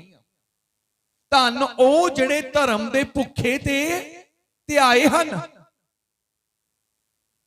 ਜੇ 6 ਦਿਨ ਪਰਮੇਸ਼ਵਰ ਨੇ ਕੰਮ ਕਰਨ ਦੇ ਲਈ ਕਿਹਾ ਆ ਤਾਂ 6 ਦਿਨ ਕੰਮ ਕਰਦੇ ਵੀ ਉਹ ਆਪਣੇ ਅੰਦਰ ਪਰਮੇਸ਼ਵਰ ਦੀ ਹਜ਼ੂਰੀ ਨੂੰ ਭਾਲਦੇ ਰਹਿਣ। ਹਾਲੇਲੂਇਆ। 6 ਦਿਨ ਉਹ ਪ੍ਰਭੂ ਦੀ ਹਜ਼ੂਰੀ ਨੂੰ ਭਾਲਦੇ ਰਹਿਣ। ਅਸੀਂ ਪੂਰਾ ਦਿਨ ਦਿਹਾੜੀ ਕਰਦੇ ਹਾਂ, ਕਾਹਦੇ ਲਈ ਦਿਹਾੜੀ ਕਰਦੇ ਹਾਂ? ਅਸੀਂ 8 ਘੰਟੇ ਕੰਮ ਕਰਦੇ ਦਿਨ ਚ, ਕਾਹਦੇ ਲਈ ਕਰਦੇ ਹਾਂ? ਬੋਲੋ ਬੋਲੋ। ਰੋਟੀ ਲਈ। ਰੋਟੀ ਲਈ ਕਰਦੇ ਨਾ। 8 ਘੰਟੇ ਕੰਮ ਕਰਦੇ ਰੋਟੀ ਲਈ, ਫਿਰ ਰਸੋਈ ਚ ਕੀ ਲੱਭਦੇ ਆ? ਜੇ 8 ਘੰਟੇ ਤੁਸੀਂ ਰੋਟੀ ਲਈ ਕੰਮ ਕਰਦੇ ਆ, ਫਿਰ ਰਸੋਈ ਚ ਕੀ ਲੱਭਦੇ ਆ? ਉੱਥੇ ਵੀ ਰੋਟੀ, ਉੱਥੇ ਵੀ ਰੋਟੀ ਲੱਭਦੇ ਆ। 8 ਘੰਟੇ ਉੱਥੇ ਵੀ ਨਹੀਂ ਰੱਜੇ ਤਾਂ ਰਸੋਈ ਚ ਵੀ ਨਹੀਂ ਰੱਜੇ। ਹੁਣ ਜੇ ਅਸੀਂ ਸਾਰਾ ਦਿਨ ਰੋਟੀ ਲਈ ਕੰਮ ਕਰਦੇ ਆ, ਫਿਰ ਘਰ ਆ ਕੇ ਰੋਟੀ ਲੱਭਦੇ ਆ, ਐਦਾਂ ਦੀ ਹੈਬਿਟ ਤੁਹਾਡੇ ਅੰਦਰ ਹੋਣੀ ਚਾਹੀਦੀ ਆ। ਸਾਰਾ ਦਿਨ ਖੁਦਾ ਦੀ ਹਜ਼ੂਰੀ ਨੂੰ ਆਪਣੇ ਅੰਦਰ ਲੱਭੀ ਜਾਣਾ, ਫਿਰ ਘੁਟਨੇ ਟੇਕ ਉਹਦੇ ਅੱਗੇ ਟੇਕ ਲੈਣੇ ਆ। ਹਾਲੇਲੂਇਆ। ਫਿਰ ਉਹਦੇ ਅੱਗੇ ਘੁਟਨੇ ਟੇਕ ਲੈਣੇ ਆ। ਤੇ ਜੇ ਲੋੜ ਵੇਲੇ ਅਸੀਂ ਮੇਰੇ ਜੋ ਖੁਦਾ ਦੀ ਹਜ਼ੂਰੀ ਲੱਭਦੇ ਆ, ਜਦੋਂ ਸਾਡੀ ਲੋੜ ਪੂਰੀ ਹੁੰਦੀ, ਅਸੀਂ ਖੁਦਾ ਦੀ ਹਜ਼ੂਰੀ ਲਈ ਲਾਪਰਵਾਹ ਹੋ ਜਾਂਦੇ ਆ। ਕੋਈ ਗੱਲ ਨਹੀਂ ਜੀ, ਧਿਆਨ ਦਿਓ, ਫਿਰ ਖੁਦਾ ਵੀ ਲਾਪਰਵਾਹ ਹੋ ਜਾਂਦਾ, ਪਰਮੇਸ਼ਰ ਵੀ ਲਾਪਰਵਾਹ ਹੋ ਜਾਂਦਾ। ਕਈਆਂ ਨੂੰ ਕਈਆਂ ਪ੍ਰਾਰਥਨਾਵਾਂ ਦਾ ਉੱਤਰ ਨਹੀਂ ਮਿਲ ਪਾ ਰਿਹਾ। ਕਈਆਂ ਦੀ ਬਹੁਤ ਲੰਬੇ ਸਮੇਂ ਤੋਂ ਇੱਕ ਆਸ ਉਹ ਪੂਰੀ ਨਹੀਂ ਹੋ ਪਾ ਰਹੀ। ਉਹਦਾ ਕਾਰਨ ਕੀ ਆ? ਉਸ ਆਸ ਦੇ ਲਈ ਤਾਂ ਅਸੀਂ 5-6 ਸਾਲ ਤੋਂ ਮਿਹਨਤ ਕਰ ਰਹੇ ਹਾਂ, ਪਰ ਖੁਦਾ ਦੀ ਹਜ਼ੂਰੀ ਲਈ ਅਜੇ ਕਦਮ ਵੀ ਨਹੀਂ ਚੁੱਕਿਆ। ਇੱਕ ਖੁਸ਼ੀ ਨੂੰ ਪਾਉਣ ਦੇ ਲਈ ਅਸੀਂ 6 ਸਾਲ ਤੋਂ ਤਾਂ ਰੋ ਰਹੇ ਹਾਂ, ਪਰ ਖੁਦਾ ਦੀ ਹਜ਼ੂਰੀ ਲਈ ਕਦੀ ਨਹੀਂ ਰੋਏ ਅਸੀਂ। ਕੋਈ ਐਦਾਂ ਦਾ ਪ੍ਰੇਮੀ ਹੈਗਾ ਆ ਕਿ ਜਿਹਨੂੰ ਜਦੋਂ ਉਹ ਲੇਟ, ਥੋੜਾ ਜਿਹਾ ਕਿਸੇ ਕੰਮ ਵਜ੍ਹਾ ਕਰਕੇ ਲੇਟ ਹੁੰਦਾ, ਉਹਦੀ ਅੱਖਾਂ ਚੋਂ ਪ੍ਰਭੂ ਦੀ ਹਜ਼ੂਰੀ ਲਈ ਅਥਰੂ ਆਏ ਹੋਣ, ਇਹ ਮੈਂ 5 ਮਿੰਟ ਲੇਟ ਹੋ ਗਿਆ ਪ੍ਰਭੂ ਦੀ ਹਜ਼ੂਰੀ ਲਈ।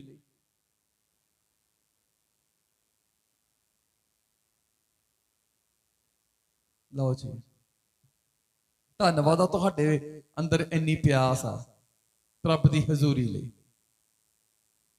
ਹਾਲੇਲੂਇਆ। ਇਸੇ ਲਈ ਤਾਂ ਕੰਮ ਨਹੀਂ ਹੁੰਦੇ ਪਏ, ਇਸੇ ਲਈ ਤਾਂ ਮੇਰੇ ਤੁਸੀਂ ਆਪਣਾ ਬੋਝ ਆਪਣੇ ਉੱਤੇ ਲਈ ਫਿਰਦੇ ਆ। ਰੱਬ ਦੀ ਹਜ਼ੂਰੀ ਚ ਆਉਣ ਤੋਂ ਬਾਅਦ ਹੀ ਮੇਰੇ ਜੋ ਤੁਹਾਡੇ ਬੋਝ ਚੁੱਕੇ ਜਾਣੇ ਆ। ਕਹਿੰਦਾ ਹੇ ਸਾਰੇ ਥੱਕੇ ਹੋਇਓ ਤੇ ਭਾਰ ਥੱਲੇ ਦੱਬੇ ਹੋਇਓ, ਅੱਗੇ ਮੇਰੇ ਕੋਲ ਆਓ। ਹੁਣ ਇਹ ਤੁਸੀਂ ਦੇਖੋ ਕਿ ਜਾਂ ਤਾਂ ਤੁਸੀਂ ਅਜੇ ਤੱਕ ਪ੍ਰਭੂ ਕੋਲ ਆਏ ਨਹੀਂ ਆ, ਤਦੇ ਹੀ ਨਹੀਂ ਭਾਰ ਤੁਹਾਡਾ ਚੁੱਕ ਹੋ ਪਾ ਰਿਹਾ। ਉਹ ਤਾਂ ਚੁੱਕਣ ਦਾ ਵਾਅਦਾ ਕਰਦਾ। ਉਹਦੇ ਕੋਲ ਆਉਣਾ ਕਿੱਦਾਂ ਆ? ਆਪਣੇ ਅੰਦਰ ਪਰਮੇਸ਼ਵਰ ਦੇ ਲਈ, ਉਹਦੀ ਹਜ਼ੂਰੀ ਲਈ ਪਿਆਰ, ਤੜਪ ਤੇ ਪਿਆਸ ਰੱਖ ਕੇ, ਆਪਣੇ ਅੰਦਰ ਪ੍ਰਭੂ ਦੀ ਹਜ਼ੂਰੀ ਲਈ ਪਿਆਸ, ਪਿਆਰ ਤੇ ਤੜਫ ਰੱਖ ਕੇ। ਹੁਣ ਇੱਥੇ ਇਹ ਨਹੀਂ ਆ ਕਿ ਇੱਥੇ ਹੁਣ ਜਦੋਂ ਪ੍ਰਾਰਥਨਾ ਹੋਣੀ ਆ ਘੁਟਨੇ ਟੇਕੇ, ਪ੍ਰਭੂ ਜੀ ਮੈਨੂੰ ਬੜੀ ਤੜਫ ਤੇਰੀ ਹਜ਼ੂਰੀ ਦੀ, ਬੜੀ ਤੜਫ ਤੇਰੀ ਹਜ਼ੂਰੀ ਦੀ। 6 ਦਿਨ ਤੁਸੀਂ ਪ੍ਰਭੂ ਨੂੰ ਪੁੱਛੋ ਹੀ ਨਾ, 6 ਦਿਨ ਤੁਹਾਡਾ ਪ੍ਰਾਰਥਨਾ ਵੱਲ ਧਿਆਨ ਹੀ ਨਾ ਹੋਵੇ, 6 ਦਿਨ ਤੁਸੀਂ ਰੱਬ ਵੱਲ ਵੇਖੋ ਹੀ ਨਾ, ਬਾਈਬਲ ਵੱਲ ਵੇਖੋ ਹੀ ਨਾ, ਵਚਨ ਵੱਲ ਵੇਖੋ ਹੀ ਨਾ। ਜਿਹਦੇ ਅੰਦਰ ਤੜਫ ਤੇ ਪਿਆਸ ਆ, ਉਹ 6 ਦਿਨ ਵੀ ਰੱਬ ਦੇ ਲਈ ਦੌੜਾ ਹੀ ਰਹਿੰਦਾ ਆ। ਪ੍ਰਾਰਥਨਾ ਦਾ ਸਮਾਂ ਨਹੀਂ ਮਿਸ ਕਰਦਾ, ਫਾਸਟਿੰਗ ਦਾ ਦਿਨ ਨਹੀਂ ਮਿਸ ਕਰਦਾ, ਸਬਤ ਵਾਲੇ ਦਿਨ ਨਹੀਂ ਤਿਆਰੀ ਕਰਦਾ, ਸਬਤ ਤੋਂ ਇੱਕ ਦਿਨ ਪਹਿਲਾਂ ਆਪਣੀ ਤਿਆਰੀ ਕਰਦਾ, ਕੱਲ ਮੈਂ ਪਹਿਲਾਂ ਪਹੁੰਚਣਾ ਆ। ਹਾਲੇਲੂਇਆ। ਤੇ ਜਿਹਦੇ ਅੰਦਰ ਪਿਆਸ ਪ੍ਰਭੂ ਦੀ ਹਜ਼ੂਰੀ ਦੀ ਆ, ਉਹ ਇਹ ਨਹੀਂ ਭਰੋਂ ਪ੍ਰਾਰਥਨਾ ਕਰਕੇ ਤੁਰਦਾ, ਪ੍ਰਭੂ ਜੀ ਅੱਜ ਮੈਂ ਆਹ ਚੀਜ਼ ਲਈ ਵਿਸ਼ਾ ਰੱਖਿਆ ਆ ਕਿ ਇਹ ਵਿਸ਼ਾ ਮੇਰਾ ਅੱਜ ਤੇਰੀ ਹਜ਼ੂਰੀ 'ਚ ਪੂਰਾ ਹੋ ਜਾਏ। ਨਹੀਂ, ਉਹਦੇ ਅੰਦਰ ਇਹੀ ਵਿਸ਼ਾ ਹੁੰਦਾ ਕਿ ਪਰਮੇਸ਼ਰ ਤੇਰਾ ਪਾਕ ਰੂਹ ਮੇਰੇ ਉੱਤੇ ਆਵੇ, ਪ੍ਰਭੂ ਮੇਰੇ ਤੇਰੇ ਸਵਰਗੀ ਵਰਦਾਨ ਮੇਰੇ ਉੱਤੇ ਉਤਰਨ, ਪ੍ਰਭੂ ਮੈਂ ਇੱਕ ਚੰਗਾ ਵਿਸ਼ਵਾਸੀ ਬਣ ਜਾਵਾਂ, ਪ੍ਰਭੂ ਇੱਕ ਮੈਂ ਚੰਗੀ ਭੇਡ ਬਣ ਜਾਵਾਂ, ਜਿਹੜੀ ਧਰਤੀ ਤੇ ਨਹੀਂ, ਜਿਹੜੀ ਤੇਰੇ ਮੋਢਿਆਂ ਤੇ ਹੀ ਚੜੀ ਰਵੇ। ਹਾਲੇਲੂਇਆ। ਬਾਪ ਕਿਹਨੂੰ ਮੋਢਿਆਂ ਤੇ ਚੁੱਕਦਾ ਹੁੰਦਾ? ਬੋਲੋ, ਕਿਹਨੂੰ ਚੁੱਕਦਾ ਬਾਪ ਮੋਢਿਆਂ ਤੇ? ਕਿਹੜੇ ਨੂੰ? ਕਿਹੜੇ ਨੂੰ? ਜਿਹੜਾ ਬਹੁਤ ਲਾਡਲਾ ਹੋਵੇ ਤੇ ਜਿਹੜਾ ਰੋਂਦਾ ਹੀ ਰਵੇ। ਜਿਹੜਾ ਰੋਂਦਾ ਹੀ ਰਵੇ, ਉਹਨੂੰ ਝਟਕਾ ਦੇ ਕੇ ਮਾਂ ਵੱਲ ਨੂੰ, ਚੱਲ ਆਪਣੀ ਮਾਂ ਕੋਲ ਦੌੜ ਜਾ, ਤੂੰ ਸਿਰ ਖਾ ਲਿਆ। ਹਾਲੇਲੂਇਆ। ਕਿੱਦਾਂ ਦੇ ਬਣਨਾ ਹੈ ਅਸੀਂ? ਲਾਡਲੇ, ਜਿਹਨੂੰ ਖੁਦਾ, ਜਿਹਨੂੰ ਸਾਡਾ ਚਰਵਾਹਾ ਮੋਰੇ ਮੋਰੇ ਨਾ ਤੋੜੇ, ਬਲਕਿ ਆਪਣੇ ਮੋਢਿਆਂ ਤੇ ਚੁੱਕ ਕੇ ਤੋਰੇ ਕਿ ਇਹ ਤਾਂ ਮੇਰਾ ਲਾਡਲਾ, ਮੇਰੀ ਲਾਡਲੀ ਭੇਡ ਆ। ਹਾਲੇਲੂਇਆ। ਝਾੜੇ ਨਾ, ਸਰਕੰਡਾ ਜਿਹਦਾ ਕੱਪੜੇ ਲੱਗਾ ਹੋਵੇ ਤਾਂ ਝਾੜ ਦਿੰਨੇ ਆ, ਐਦਾਂ ਝਾੜਨ ਵਾਲੇ ਨਹੀਂ ਬਣਨਾ। ਕੋਈ ਝਾੜ ਦਵੇ ਸਾਨੂੰ ਰੱਬ, ਸਾਨੂੰ ਮੋਢਿਆਂ ਤੇ ਚੁੱਕ ਲਵੇ। ਪਰ ਇਹ ਉਦੋਂ ਹੀ ਹੋਵੇਗਾ ਜਦੋਂ ਅਸੀਂ ਪ੍ਰਭੂ ਦੀ ਹਜ਼ੂਰੀ ਲਈ ਚਾਹਤ ਰੱਖਾਂਗੇ। ਤੇ ਖੁਦਾ ਦੀ ਹਜ਼ੂਰੀ ਦੀ ਚਾਹਤ ਰੱਖਣ ਵਾਲਾ ਇਨਸਾਨ ਕੀ ਲੈਂਦਾ ਆ? ਲਿਖਿਆ ਬਾਈਬਲ 'ਚ, ਧੰਨ ਉਹ ਜਿਹੜੇ ਧਰਮ ਦੇ ਭੁੱਖੇ ਤੇ ਧਿਆਏ ਨੇ, ਉਹ ਰਜਾਏ ਜਾਣਗੇ। ਸ਼ੇਰਾਂ ਦੇ ਬੱਚਿਆਂ ਨੂੰ ਘਾਟਾ ਹੋਵੇਗਾ, ਉਹ ਭੁੱਖੇ ਰਹਿ ਜਾਣਗੇ। ਪਰ ਮੇਰੇ ਖੋਜੀ, ਮੇਰੀ ਹਜ਼ੂਰੀ ਦੀ ਭਾਲ ਕਰਨ ਵਾਲੇ, ਮੇਰੀ ਹਜ਼ੂਰੀ 'ਚ ਰਹਿਣ ਵਾਲੇ, ਮੇਰੀ ਹਜ਼ੂਰੀ ਲਈ ਭੁੱਖ ਰੱਖਣ ਵਾਲੇ, ਮੇਰੀ ਹਜ਼ੂਰੀ ਦੀ ਤੜਫ ਰੱਖਣ ਵਾਲੇ ਕਦੀ ਵੀ ਕਿਸੇ ਚੰਗੀ ਵਸਤੂ ਵਾਂਝੇ ਨਹੀਂ ਰਹਿਣਗੇ, ਬਲਕਿ ਸਾਰੀਆਂ ਚੰਗੀਆਂ ਵਸਤੂਆਂ ਦੇ ਨਾਲ ਭਰੇ ਰਹਿਣਗੇ। ਕਹਿੰਦਾ ਯਹੋਵਾ ਫਿਰ ਚੰਗੇ ਪਦਾਰਥ ਬਖਸ਼ੇਗਾ। ਹਾਲੇਲੂਇਆ। ਚੰਗੇ ਪਦਾਰਥ ਬਖਸ਼ੇਗਾ। ਪਦਾਰਥਾਂ ਲਈ ਨਾ ਤਾੜੀ ਮਾਰੋ। ਜੇ ਤਾੜੀ ਮਾਰਨੀ ਹੈ ਤਾਂ ਚੰਗੇ ਵਿਸ਼ਵਾਸੀ ਤੇ ਪ੍ਰਭੂ ਦੀ ਹਜ਼ੂਰੀ ਦੀ ਤੜਫ ਰੱਖਣ ਵਾਲੇ ਬਣੋ। ਚੰਗੇ ਵਿਸ਼ਵਾਸੀ ਤੇ ਪ੍ਰਭੂ ਦੀ ਹਜ਼ੂਰੀ ਲਈ ਤੜਫ ਰੱਖਣ ਵਾਲੇ ਬਣੋ ਕਿ ਮੈਂ ਚੰਗਾ ਵਿਸ਼ਵਾਸੀ ਆ ਤੇ ਪ੍ਰਭੂ ਦੀ ਹਜ਼ੂਰੀ ਦੀ ਤੜਫ ਮੇਰੇ ਅੰਦਰ ਆ। ਤੇ ਤੁਸੀਂ ਬੁੱਲਾਂ ਨਾਲ, ਸ਼ਬਦਾਂ ਨਾਲ ਨਹੀਂ ਦੱਸ ਸਕਦੇ ਕਿ ਮੇਰੇ ਅੰਦਰ ਪ੍ਰਭੂ ਦੀ ਹਜ਼ੂਰੀ ਦੀ ਤੜਫ ਆ। ਇਹ ਕਰਨੀਆਂ ਨਾਲ ਤੜਫ ਪਤਾ ਲੱਗਦੀ ਹੈ, ਕਰਨੀਆਂ ਦੇ ਨਾਲ। ਹਾਲੇਲੂਇਆ। ਕਰਨੀਆਂ ਦੇ ਨਾਲ, ਜਿਹੜਾ ਸਮੇਂ ਦੇ ਨਾਲ ਪ੍ਰਭੂ ਦੀ ਹਜ਼ੂਰੀ ਦੇ ਵਿੱਚ ਆਉਂਦਾ ਆ, ਜਿਹੜਾ ਅੱਜ ਘਰ ਜਾ ਕੇ ਅਗਲੇ ਐਤਵਾਰ ਦੀ ਤੜਫ ਰੱਖੇਗਾ ਕਿ ਛੇਤੀ ਨਾਲ ਐਤਵਾਰ ਆ ਜਾਏ। ਕਈ ਤਾਂ ਐਦਾਂ ਦੇ ਹੁੰਦੇ ਆ ਜਿਹੜੇ ਕਹਿੰਦੇ ਆ, ਇੱਕ ਦੋ ਪ੍ਰੇਮੀ ਮੈਨੂੰ ਇਦਾਂ ਦੇ ਮਿਲੇ ਆ, ਕਹਿੰਦੇ ਸੀ ਤੁਸੀਂ ਚਾਹੁੰਦੇ ਆ ਕਿ ਹਫ਼ਤੇ 'ਚ 2 ਸਬਤ ਹੋਣ। ਤਾਂ ਕਈ ਐਦਾਂ ਦੇ ਇੱਥੇ ਹੈਗੇ ਆ, ਯਾਰ ਮਹੀਨੇ 'ਚ ਕੋਈ ਸਬਤ ਹੋਣਾ ਚਾਹੀਦਾ ਸੀ, ਇਹ ਵਚਨ ਨਹੀਂ ਸਹੀ ਲਿਖਿਆ। ਐਦਾਂ ਦੇ ਕਿੰਨੇ ਆ ਜਿਹੜੇ ਕਹਿੰਦੇ ਮਹੀਨੇ 'ਚ ਕੋਈ ਸਬਤ ਹੋਣਾ ਚਾਹੀਦਾ ਸੀ।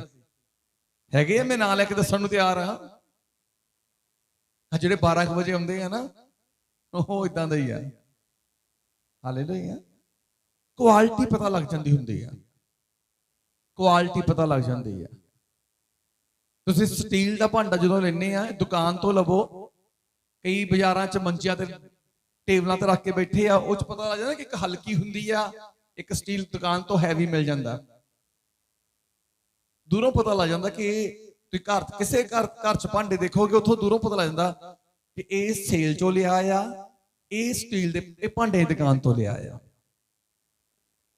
ਗੈਸ ਤੇ ਰੱਖ ਦਿਓ, ਜਿਹੜਾ ਮਾੜਾ ਹੁੰਦਾ ਹੈ ਉਹ ਕਾਲਾ ਹੋ ਜਾਂਦਾ ਹੈ, ਮੁੜ ਕੇ ਸਾਫ਼ ਨਹੀਂ ਹੁੰਦਾ। ਜਿਹੜਾ ਵਧੀਆ ਸਟੀਲ ਹੁੰਦਾ ਉਹ ਕਾਲਾ ਨਹੀਂ ਹੁੰਦਾ। ਗੈਸ ਤੇ ਰੱਖਣ ਨਾਲ ਵੀ ਇਦਾਂ ਹੀ ਆ। ਕੁਆਲਿਟੀ ਏਦਾਂ ਹੀ ਵਿਸ਼ਵਾਸੀਆਂ 'ਚ ਵੀ ਕੁਆਲਿਟੀਆਂ ਹੈ, ਕਿੱਡੀ ਕਿ ਚਾਹਤ ਰੱਖਣ ਵਾਲੇ ਆ। ਮੈਂ ਤਾਂ ਪ੍ਰਭੂ ਦੀ ਹਜ਼ੂਰੀ 'ਚ ਹੀ ਬਣੀ ਰਹਿਣੀ ਆ। ਤੇ ਚਰਚ ਵਿੱਚ 12 ਵਜੇ ਆ ਕੇ ਤਾਂ 1:30 ਵਜੇ ਚੱਲ ਜਾਣਾ ਆ, ਕਿਉਂਕਿ ਮੈਂ ਟਾਈਮ ਦਿੱਤਾ ਹੈ, ਜਾਣਾ ਹੀ ਜਾਣਾ, ਮੈਨੂੰ ਜਾਣਾ ਪੈਣਾ। ਤੇ ਇਹੋ ਜਿਹੀਆਂ ਮੇਰੇ ਜੋ ਹਾਜ਼ਰੀਆਂ ਪ੍ਰਭੂ ਦੇ ਘਰ 'ਚ ਨਹੀਂ ਲੱਗਦੀਆਂ। ਇਹੋ ਜਿਹੀ ਵੀ ਸੁੱਕੀ ਸੜੀ ਜ਼ਮੀਨ ਹੀ ਬਣੀਆਂ ਰਹਿੰਦੀਆਂ ਆ। ਇਦਾਂ ਦੀਆਂ ਜ਼ਿੰਦਗੀਆਂ ਜਿਹੜੀਆਂ ਹੈ ਨਾ, ਉਹ ਸੁੱਕੀ ਸੜੀ ਜ਼ਮੀਨ ਬਣੀਆਂ ਰਹਿੰਦੀਆਂ, ਨਾ ਆਪ ਕੁਝ ਪੈਦਾ ਕਰਦੀਆਂ, ਨਾ ਕਿਸੇ ਨੂੰ ਕੁਝ ਦਿੰਦੀਆਂ। ਸਾਡੀ ਜ਼ਿੰਦਗੀ 'ਚ ਨਿਰਾਸ਼ਾ ਪੈਦਾ ਹੋ ਰਹੀ ਹੈ, ਦੂਜਿਆਂ ਨੂੰ ਵੀ ਨਿਰਾਸ਼ਾ ਮਿਲ ਰਹੀ ਹੈ। ਨਾ ਸਾਡੀ ਜ਼ਿੰਦਗੀ 'ਚ ਖੁਸ਼ੀ ਪੈਦਾ ਹੁੰਦੀ, ਨਾ ਅਸੀਂ ਕਿਸੇ ਨੂੰ ਖੁਸ਼ੀ ਦੇ ਰਹੇ ਹਾਂ। ਇਹਦਾ ਮਤਲਬ ਜੇ ਵੀ ਸੁੱਕੀ ਸੜੀ ਜ਼ਮੀਨ ਆ। ਤੇ ਸੁੱਕੀ ਸੜੀ ਜ਼ਮੀਨ ਝੀਲ ਕਦੋਂ ਬਣੇਗੀ? ਪਾਣੀ ਦਾ ਛੰਭ ਕਦੋਂ ਬਣੇਗੀ? ਜਦੋਂ ਖੁਦਾ ਦੀ ਹਜ਼ੂਰੀ 'ਚ ਆ ਜਾਏਗੀ, ਜਦੋਂ ਪਰਮੇਸ਼ਰ ਦੀ ਹਜ਼ੂਰੀ 'ਚ ਆ ਜਾਏਗੀ। ਦਾਨੀਏਲ ਨੂੰ ਜਦੋਂ ਕਿਹਾ ਗਿਆ ਕਿ ਤੂੰ ਪ੍ਰਭੂ ਨੂੰ ਮੰਨਦਾ ਆ, ਇਸ ਲਈ ਹੁਣ ਤੂੰ ਸ਼ੇਰਾਂ ਦੇ ਘੁਰੇ ਸੁੱਟਿਆ ਜਾਵੇਂਗਾ, ਘਰ ਆ ਕੇ ਸਭ ਤੋਂ ਪਹਿਲਾਂ ਉਹਨੇ ਕੀ ਕੀਤਾ? ਬਾਈਬਲ 'ਚ ਲਿਖਿਆ ਗਿਆ ਉਹ ਘਰ ਆਇਆ ਤੇ ਆ ਕੇ ਉਹਨੇ ਖੁਦਾ ਦੀ ਹਜ਼ੂਰੀ ਨੂੰ ਭਾਲਿਆ। ਕਿਹਨੂੰ ਭਾਲਿਆ? ਖੁਦਾ ਦੀ ਹਜ਼ੂਰੀ ਨੂੰ। ਖੁਦਾ ਦੀ ਹਜ਼ੂਰੀ 'ਚ ਬੈਠ ਗਿਆ ਤਾਂ ਮੇਰੇ ਇਜ਼ੋ ਜੇ ਸ਼ੇਰਾਂ ਦੇ ਘੁਰੇ ਸੁੱਟਿਆ ਗਿਆ ਤਾਂ ਮੇਰੇ ਇਜ਼ੋ ਬਲਵੰਤ ਕੌਣ ਸੀ ਸ਼ੇਰਾਂ ਦੇ ਘੁਰੇ 'ਚ? ਦਾਨੀਏਲ ਬਲਵੰਤ ਹੋਇਆ ਸ਼ੇਰਾਂ ਦੇ ਉੱਤੇ। ਹਾਲੇਲੂਇਆ, ਦਾਨੀਏਲ ਬਲਵੰਤ ਹੋਇਆ। ਜੇ ਅੱਜ ਤੁਸੀਂ ਹਾਲਾਤਾਂ ਦੇ ਉੱਤੇ ਬਲਵੰਤ ਹੋਣਾ ਚਾਹੁੰਦੇ ਆ, ਜੇ ਅੱਜ ਤੁਸੀਂ ਮੇਰੇ ਇਜ਼ੋ ਆਪਣੇ ਹਾਲਾਤਾਂ ਦੇ ਉੱਤੇ, ਆਪਣੀ ਪ੍ਰੋਬਲਮਸ ਦੇ ਉੱਤੇ ਹੈਵੀ ਹੋਣਾ ਚਾਹੁੰਦੇ ਆ, ਤਾਂ ਫਿਰ ਮੇਰੇ ਇਜ਼ੋ ਪ੍ਰਭੂ ਦੀ ਹਜ਼ੂਰੀ ਨੂੰ ਭਾਲੋ। ਜਿਵੇਂ ਹਿਜ਼ਕੀਯਾਹ ਮੌਤ ਦੇ ਉੱਤੇ ਬਲਵੰਤ ਹੋਇਆ, ਜਿਵੇਂ ਮੇਰੇ ਇਜ਼ੋ ਲਿਖਿਆ ਗਿਆ, ਉਹਨੂੰ ਮੌਤ ਦਾ ਫਰਮਾਨ ਮਿਲਿਆ, ਉਹਨੇ ਖੁਦਾ ਦੀ ਹਜ਼ੂਰੀ ਨੂੰ ਭਾਲਿਆ। ਇਧਰ ਦਾਨੀਏਲ ਨੂੰ ਮੇਰੇ ਇਜ਼ੋ ਸ਼ੇਰਾਂ ਦੇ ਘੁਰੇ 'ਚ ਸੁੱਟਣ ਦਾ ਫਰਮਾਨ ਮਿਲ ਗਿਆ, ਉਹਨੇ ਵੀ ਸਭ ਤੋਂ ਜਾ ਕੇ ਪਹਿਲਾਂ ਖੁਦਾ ਦੀ ਹਜ਼ੂਰੀ ਨੂੰ ਭਾਲਿਆ। ਕਿਉਂਕਿ ਜਿੱਦਾਂ ਕਹਿੰਦਾ ਪਹਿਲਾਂ ਦਿਨ ਦੇ ਵਿੱਚ 3 ਵਾਰੀ ਬੈਠਦਾ ਸੀ, ਐਦਾਂ ਹੀ ਉਹ ਹੁਣ ਵੀ ਆ ਕੇ ਬਹਿ ਗਿਆ। ਉਹਦੇ ਦਾਨੀਏਲ ਦੇ ਅੰਦਰ ਸੀ ਪਰਮੇਸ਼ਰ ਦੀ ਹਜ਼ੂਰੀ ਦੀ ਤੜਫ। ਜੇ ਤੁਸੀਂ ਸਟੈਪ ਬਾਈ ਸਟੈਪ ਵੱਧਦੇ ਜਾ ਰਹੇ ਆ ਪ੍ਰਭੂ ਦੀ ਹਜ਼ੂਰੀ ਦੇ ਪਿਆਰ ਦੇ ਵਿੱਚ, ਤਾਂ ਜ਼ਰੂਰ ਦਾਨੀਏਲ ਵਾਂਗ ਤੁਸੀਂ ਆਪਣੀ ਪ੍ਰੋਬਲਮ ਤੇ ਮੌਤ ਦੇ ਉੱਤੇ ਫਤਿਹ ਪਾਓਗੇ। ਤੇ ਜੇ ਤੁਸੀਂ ਸਟੈਪ ਬਾਈ ਸਟੈਪ ਡਾਊਨ ਹੁੰਦੇ ਜਾ ਰਹੇ ਆ, ਤਾਂ ਸਮਝ ਲਓ ਇੱਕ ਪ੍ਰੋਬਲਮ ਤੁਹਾਡੇ ਉੱਤੇ ਹੈਵੀ ਹੋਣ ਵਾਲੀ ਆ। ਹਾਲੇਲੂਇਆ, ਕਿਉਂਕਿ ਪਰਮੇਸ਼ਰ ਨੇ ਤੁਹਾਨੂੰ ਵਧਣ ਦੇ ਲਈ ਸੱਦਿਆ ਹੋਇਆ ਆ, ਵਧਣ ਦੇ ਲਈ।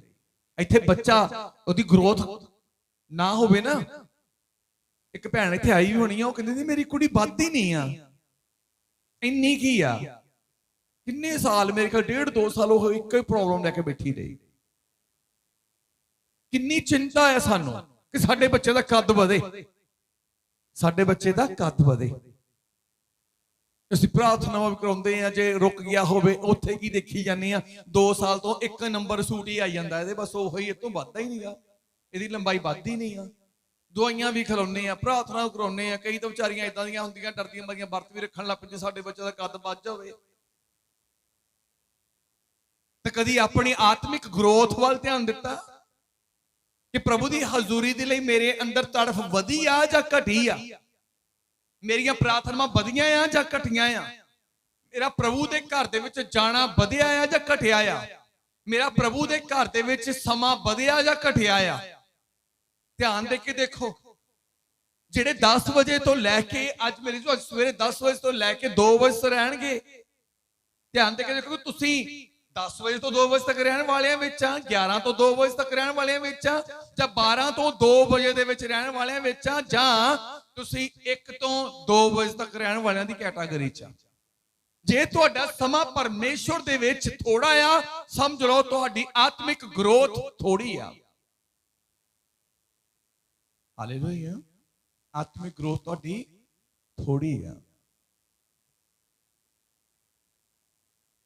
ਘਰਾਂ 'ਚ ਅਸੀਂ ਟਾਇਲ ਲਵਾਉਂਦੇ, ਪੱਥਰ ਲਵਾਉਂਦੇ ਆ।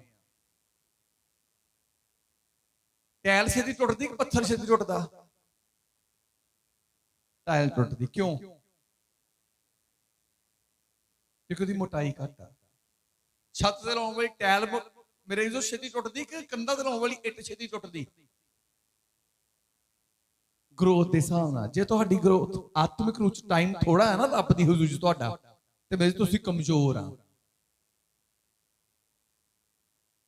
ਤੁਸੀਂ ਰੱਬ ਦੀ ਹਜ਼ੂਰੀ ਚ ਸਮਾਂ ਥੋੜਾ ਦੇ ਰਹੇ ਆ, ਸਮਝ ਲਓ ਤੁਸੀਂ ਕਮਜ਼ੋਰ ਆ। ਤੇ ਕਮਜ਼ੋਰ ਹਮੇਸ਼ਾ ਮੇਰੇ ਜੋ ਸ਼ੈਤਾਨ ਦਾ ਸ਼ਿਕਾਰ ਹੁੰਦਾ। ਕਮਜ਼ੋਰ ਹਮੇਸ਼ਾ ਸ਼ੈਤਾਨ ਦਾ ਸ਼ਿਕਾਰ ਹੋ ਜਾਂਦਾ।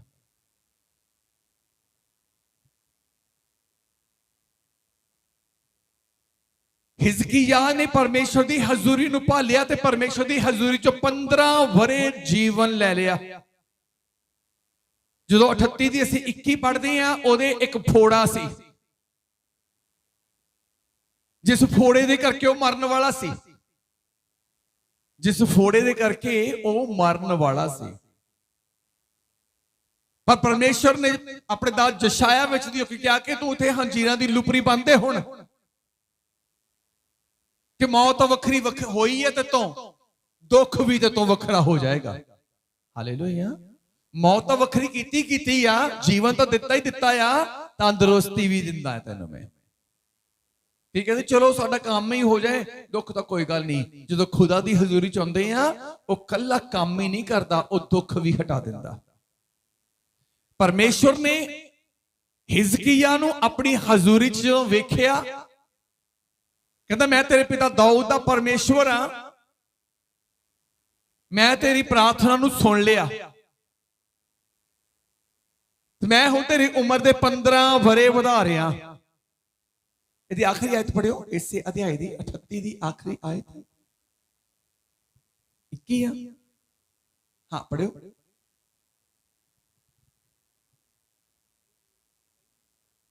ਇਹਦੀ ਲਾਸਟ ਆਇਤ ਹਿਜਕੀਆ ਨੇ ਆਖਿਆ ਸੀ, 21 ਨਾਲ ਹੀ। ਯਸਾਇਆ ਨੇ ਆਖਿਆ ਸੀ, ਉਹ ਹੰਜੀਰਾਂ ਦੀ ਲੁਪਰੀ ਲੈ ਕੇ ਫੋੜੀ ਉੱਤੇ ਲੇਪ ਕਰ ਦੇਣ ਤਾਂ ਉਹ ਬਚ ਜਾਵੇਗਾ। ਹਾਲੇਲੂਇਆ। ਜਿਹੜਾ ਜ਼ਖਮ ਆ ਇਹ ਕਦੋਂ ਹੁਣ ਠੀਕ ਹੋਵੇਗਾ? ਉਮਰ ਤਾਂ ਤੇਰੀ ਵੱਧ ਗਈ ਆ, ਮੌਤ ਤਾਂ ਤੋਂ ਵੱਖਰੀ ਹੋ ਗਈ ਆ, ਕਿਉਂਕਿ ਤੂੰ ਪ੍ਰਭੂ ਦੀ ਹਜ਼ੂਰੀ ਨੂੰ ਭਾਲ ਲਿਆ ਆ। ਤੇ ਹੁਣ ਜਿਹੜਾ ਤੇਰੀ ਜ਼ਿੰਦਗੀ ਦਾ ਦੁੱਖ ਆ ਨਾ, ਇਹਦੇ ਉੱਤੇ ਕਹਿੰਦਾ ਹਜ਼ੀਰਾਂ ਦੀ ਲੁਪਰੀ ਵੀ ਬੰਨ ਦੇ। ਇਹ ਦੁੱਖ ਵੀ ਤੇਰਾ ਖਤਮ ਹੋ ਜਾਵੇਗਾ। ਕਦੋਂ? ਜਦੋਂ ਪ੍ਰਭੂ ਦੀ ਹਜ਼ੂਰੀ ਨੂੰ ਭਾਲਾਂਗੇ। ਹਾਲੇਲੂਇਆ। ਮੇਰੇ ਜੈਰਸ ਨੂੰ ਜਦੋਂ ਦੇਖਦੇ ਆ, ਜੈਰਸ ਨੇ ਆਪਣੀ ਮਰੀ ਹੋਈ ਧੀ ਨੂੰ ਜਿੰਦਾ ਕਿਵੇਂ ਕਰਵਾਇਆ?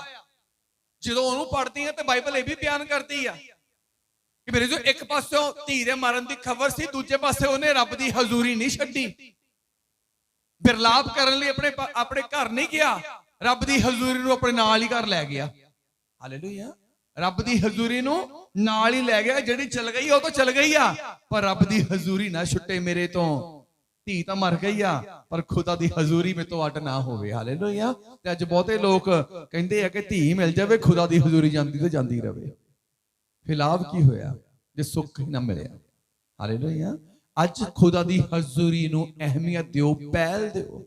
ਬਾਈਬਲ ਦੀਆਂ ਗੱਲਾਂ ਪੂਰੀਆਂ ਹੋਣੀਆਂ ਆ, ਸਾਡੀਆਂ ਦਲੀਲਾਂ ਫੇਲ ਆ। ਸਾਡੀਆਂ ਗੱਲਾਂ, ਸਾਡੀਆਂ ਸੋਚਾਂ ਪੂਰੀਆਂ ਨਹੀਂ ਹੋਣੀਆਂ। ਜਿੰਨੇ ਮਰਜ਼ੀ ਆਨੇ ਤੇ ਬਹਾਨੇ ਲਾਈ ਜਾਓ, ਜਿੰਨੇ ਮਰਜ਼ੀ ਦਰ ਘੁੰਮੀ ਜਾਓ, ਖੁਦਾ ਦਾ ਵਚਨ ਮੇਰੇ ਜੋ ਪੂਰਾ ਹੋਣਾ ਆ। ਜੇ ਉਹ ਅੱਜ ਸਾਡੀ ਜ਼ਿੰਦਗੀ 'ਚ ਪੂਰਾ ਹੋਵੇਗਾ, ਤੁਸੀਂ ਭੁੱਖੇ ਤੇ ਪਿਆਸੇ ਨਹੀਂ ਰਹੋਗੇ, ਤੁਸੀਂ ਤ੍ਰਿਪਤ ਤੇ ਰਜਾਏ ਜਾਵੋਗੇ। ਲਿਖਿਆ, ਉਹ ਥੱਕੀ ਹੋਈ ਜਾਨ ਨੂੰ ਰਛਾ ਦਿੰਦਾ ਆ ਤੇ ਹਰੇਕ ਭੁੱਖੀ ਜਾਨ ਨੂੰ ਤ੍ਰਿਪਤ ਕਰ ਦਿੰਦਾ ਆ। ਪਰ ਕਿੱਥੋਂ?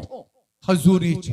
ਜੇ ਹਜ਼ੂਰੀ 'ਚ ਜਾਵਾਂਗੇ, ਖੁਦਾ ਘਾਟ ਆਉਣ ਨਹੀਂ ਦੇਵੇਗਾ। ਮਤੀ ਦੀ ਇੰਜੀਲ 5 ਦੇ ਵਿਸ਼ੇ ਐਤ ਪੜਾਂਗੇ, ਸਮਾਪਤ ਕਰਾਂਗੇ।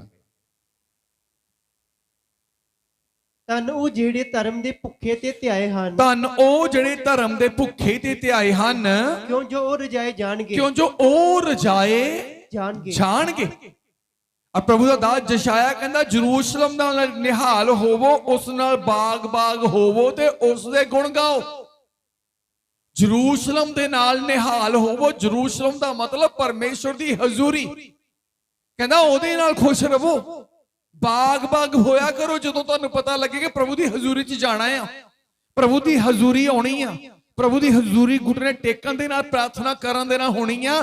ਜਿੱਥੋਂ ਮੈਨੂੰ ਅਸਲੀ ਜੀਵਨ ਦਾ, ਸਫਲ ਜੀਵਨ ਦਾ ਮਾਰਗ ਮਿਲਣਾ ਆ, ਜਿੱਥੋਂ ਮੇਰੇ ਆਨੰਦ ਦੀ ਭਰਪੂਰੀ ਹੋਣੀ ਆ, ਜਿੱਥੋਂ ਮੈਨੂੰ ਸ਼ਾਂਤੀ ਮਿਲਣੀ। ਕਹਿੰਦਾ ਜਰੂਸ਼ਲਮ ਨਾਲ ਨਿਹਾਲ ਹੋਵੋ। ਧੰਨ ਉਹ ਜਿਹੜੇ ਧਰਮ ਦੇ ਭੁੱਖੇ ਤੇ ਪਿਆਸੇ ਨੇ, ਜਿਹੜੇ ਧਾਰਮਿਕਤਾ ਨੂੰ ਬਣਾਈ ਰੱਖਦੇ ਆ, ਜਿਹੜੇ ਸੱਚਾਈ 'ਚ ਟਿਕੇ ਰਹਿੰਦੇ ਆ, ਜਿਹੜੇ ਪ੍ਰਭੂ ਦੇ ਵਿੱਚ ਬਣੇ ਰਹਿੰਦੇ ਆ, ਉਹ ਰਜਾਏ ਜਾਣਗੇ। ਇਹਦੇ ਵਿੱਚ ਇਹ ਨਹੀਂ ਲਿਖਿਆਗਾ ਕਿ ਉਹਨਾਂ ਨੂੰ ਸਖਤ ਮਿਹਨਤ ਕਰਨੀ ਪਵੇਗੀ। ਆਦਮ ਤੇ ਹਵਾ ਦੀ ਕਿਤੇ ਨਹੀਂ ਲਿਖਿਆਗਾ ਕਿ ਉਹ ਸਖਤ ਮਿਹਨਤ ਕੀਤੀ। ਉਹਨਾਂ ਨੇ ਕੇਵਲ ਇੱਕੋ ਹੀ ਕੰਮ ਕੀਤਾ, ਖੁਦਾ ਦੀ ਹਜ਼ੂਰੀ ਬਣਾਈ ਰੱਖੀ। ਉਹ ਖੁਦਾ ਦੀ ਹਜ਼ੂਰੀ 'ਚ ਬਣੇ ਰਹੇ। ਇਸੇ ਕਰਕੇ ਮੇਰੇ ਜੋ ਉਹਨਾਂ ਨੂੰ ਮਿਹਨਤ ਕਰਨੀ ਨਹੀਂ ਪਈ। ਪਰ ਜਦੋਂ ਉਹਨਾਂ ਨੇ ਖੁਦਾ ਦੀ ਹਜ਼ੂਰੀ 'ਚ ਆਪਣੇ ਆਪ ਨੂੰ ਅੱਡ ਕੀਤਾ, ਖੁਦਾ ਦੇ ਆਉਣ ਦਾ ਸਮਾਂ ਹੋਇਆ, ਲੁਕ ਗਏ। ਉਦੋਂ ਹੀ ਮੇਰੇ ਜੋ ਖੁਦਾ ਨੇ ਕਿਹਾ ਕਿ ਹੁਣ ਤੁਹਾਨੂੰ ਸਖਤ ਮਿਹਨਤ ਕਰਨੀ ਪੈਣੀ ਆ। ਹੁਣ ਤੁਹਾਨੂੰ ਤੁਹਾਡੀ ਦੌੜ ਲੱਗ ਜਾਣੀ ਆ। ਰੋਂਦਾ ਹੀ ਆਇਆ ਤਾਂ ਰੋਂਦਾ ਹੀ ਚਲਾ ਜਾਏਗਾ। ਤੇ ਭਾਵ ਰੋਂਦਾ ਆਇਆ, ਰੋਂਦਾ ਇਸ ਮਿੱਟੀ 'ਚ ਜਿਸ ਚੋਂ ਕੱਢਿਆ ਉਹ 'ਚ ਚਲਾ ਜਾਵੇਗਾ। ਭਾਵ ਪੂਰੀ ਜ਼ਿੰਦਗੀ ਰੋਂਦਾ ਹੀ ਰਹੇਗਾ ਕਿਸੇ ਨਾ ਕਿਸੇ ਚੀਜ਼ ਲਈ। ਪਰ ਯਿਸੂ ਮਸੀਹ ਦੀ ਇਹ ਵੱਡੀ ਕਿਰਪਾ ਆ ਕਿ ਉਹਨੇ ਆਪਣੀ ਮੇਰੇ ਜੋ ਕੁਰਬਾਨੀ ਦੇ ਦੁਆਰਾ, ਆਪਣੇ ਲਹੂ ਦੇ ਦੁਆਰਾ ਸਾਡੇ ਲਈ ਫਿਰ ਜੀਵਨ ਬਹਾਲ ਕੀਤਾ ਆ। ਤੇ ਉਹਨੇ ਕਿਹਾ ਆ ਕਿ ਹੁਣ ਤੁਸੀਂ ਰਜਾਏ ਜਾਓਗੇ। ਜਿਵੇਂ ਪਹਿਲਾ ਆਦਮ ਰਜਿਆ ਹੋਇਆ ਸੀ ਪ੍ਰਭੂ ਦੀ ਹਜ਼ੂਰੀ 'ਚ ਰਹਿਣ ਕਰਕੇ, ਐਦਾਂ ਹੀ ਤੁਸੀਂ ਵੀ ਰਜੇ ਰਹੋਗੇ ਜੇ ਤੁਸੀਂ ਪ੍ਰਭੂ ਦੀ ਹਜ਼ੂਰੀ ਵਿੱਚ ਬਣੇ ਰਹੋਗੇ। ਕਰਾਂਗੇ ਵਚਨ ਨੂੰ ਵਿਰਾਮ ਦਵਾਂਗੇ। ਵਚਨ ਇੱਥੇ ਹੀ ਅੱਜ ਦੇ ਲਈ ਸਮਾਪਤ ਕਰਾਂਗੇ।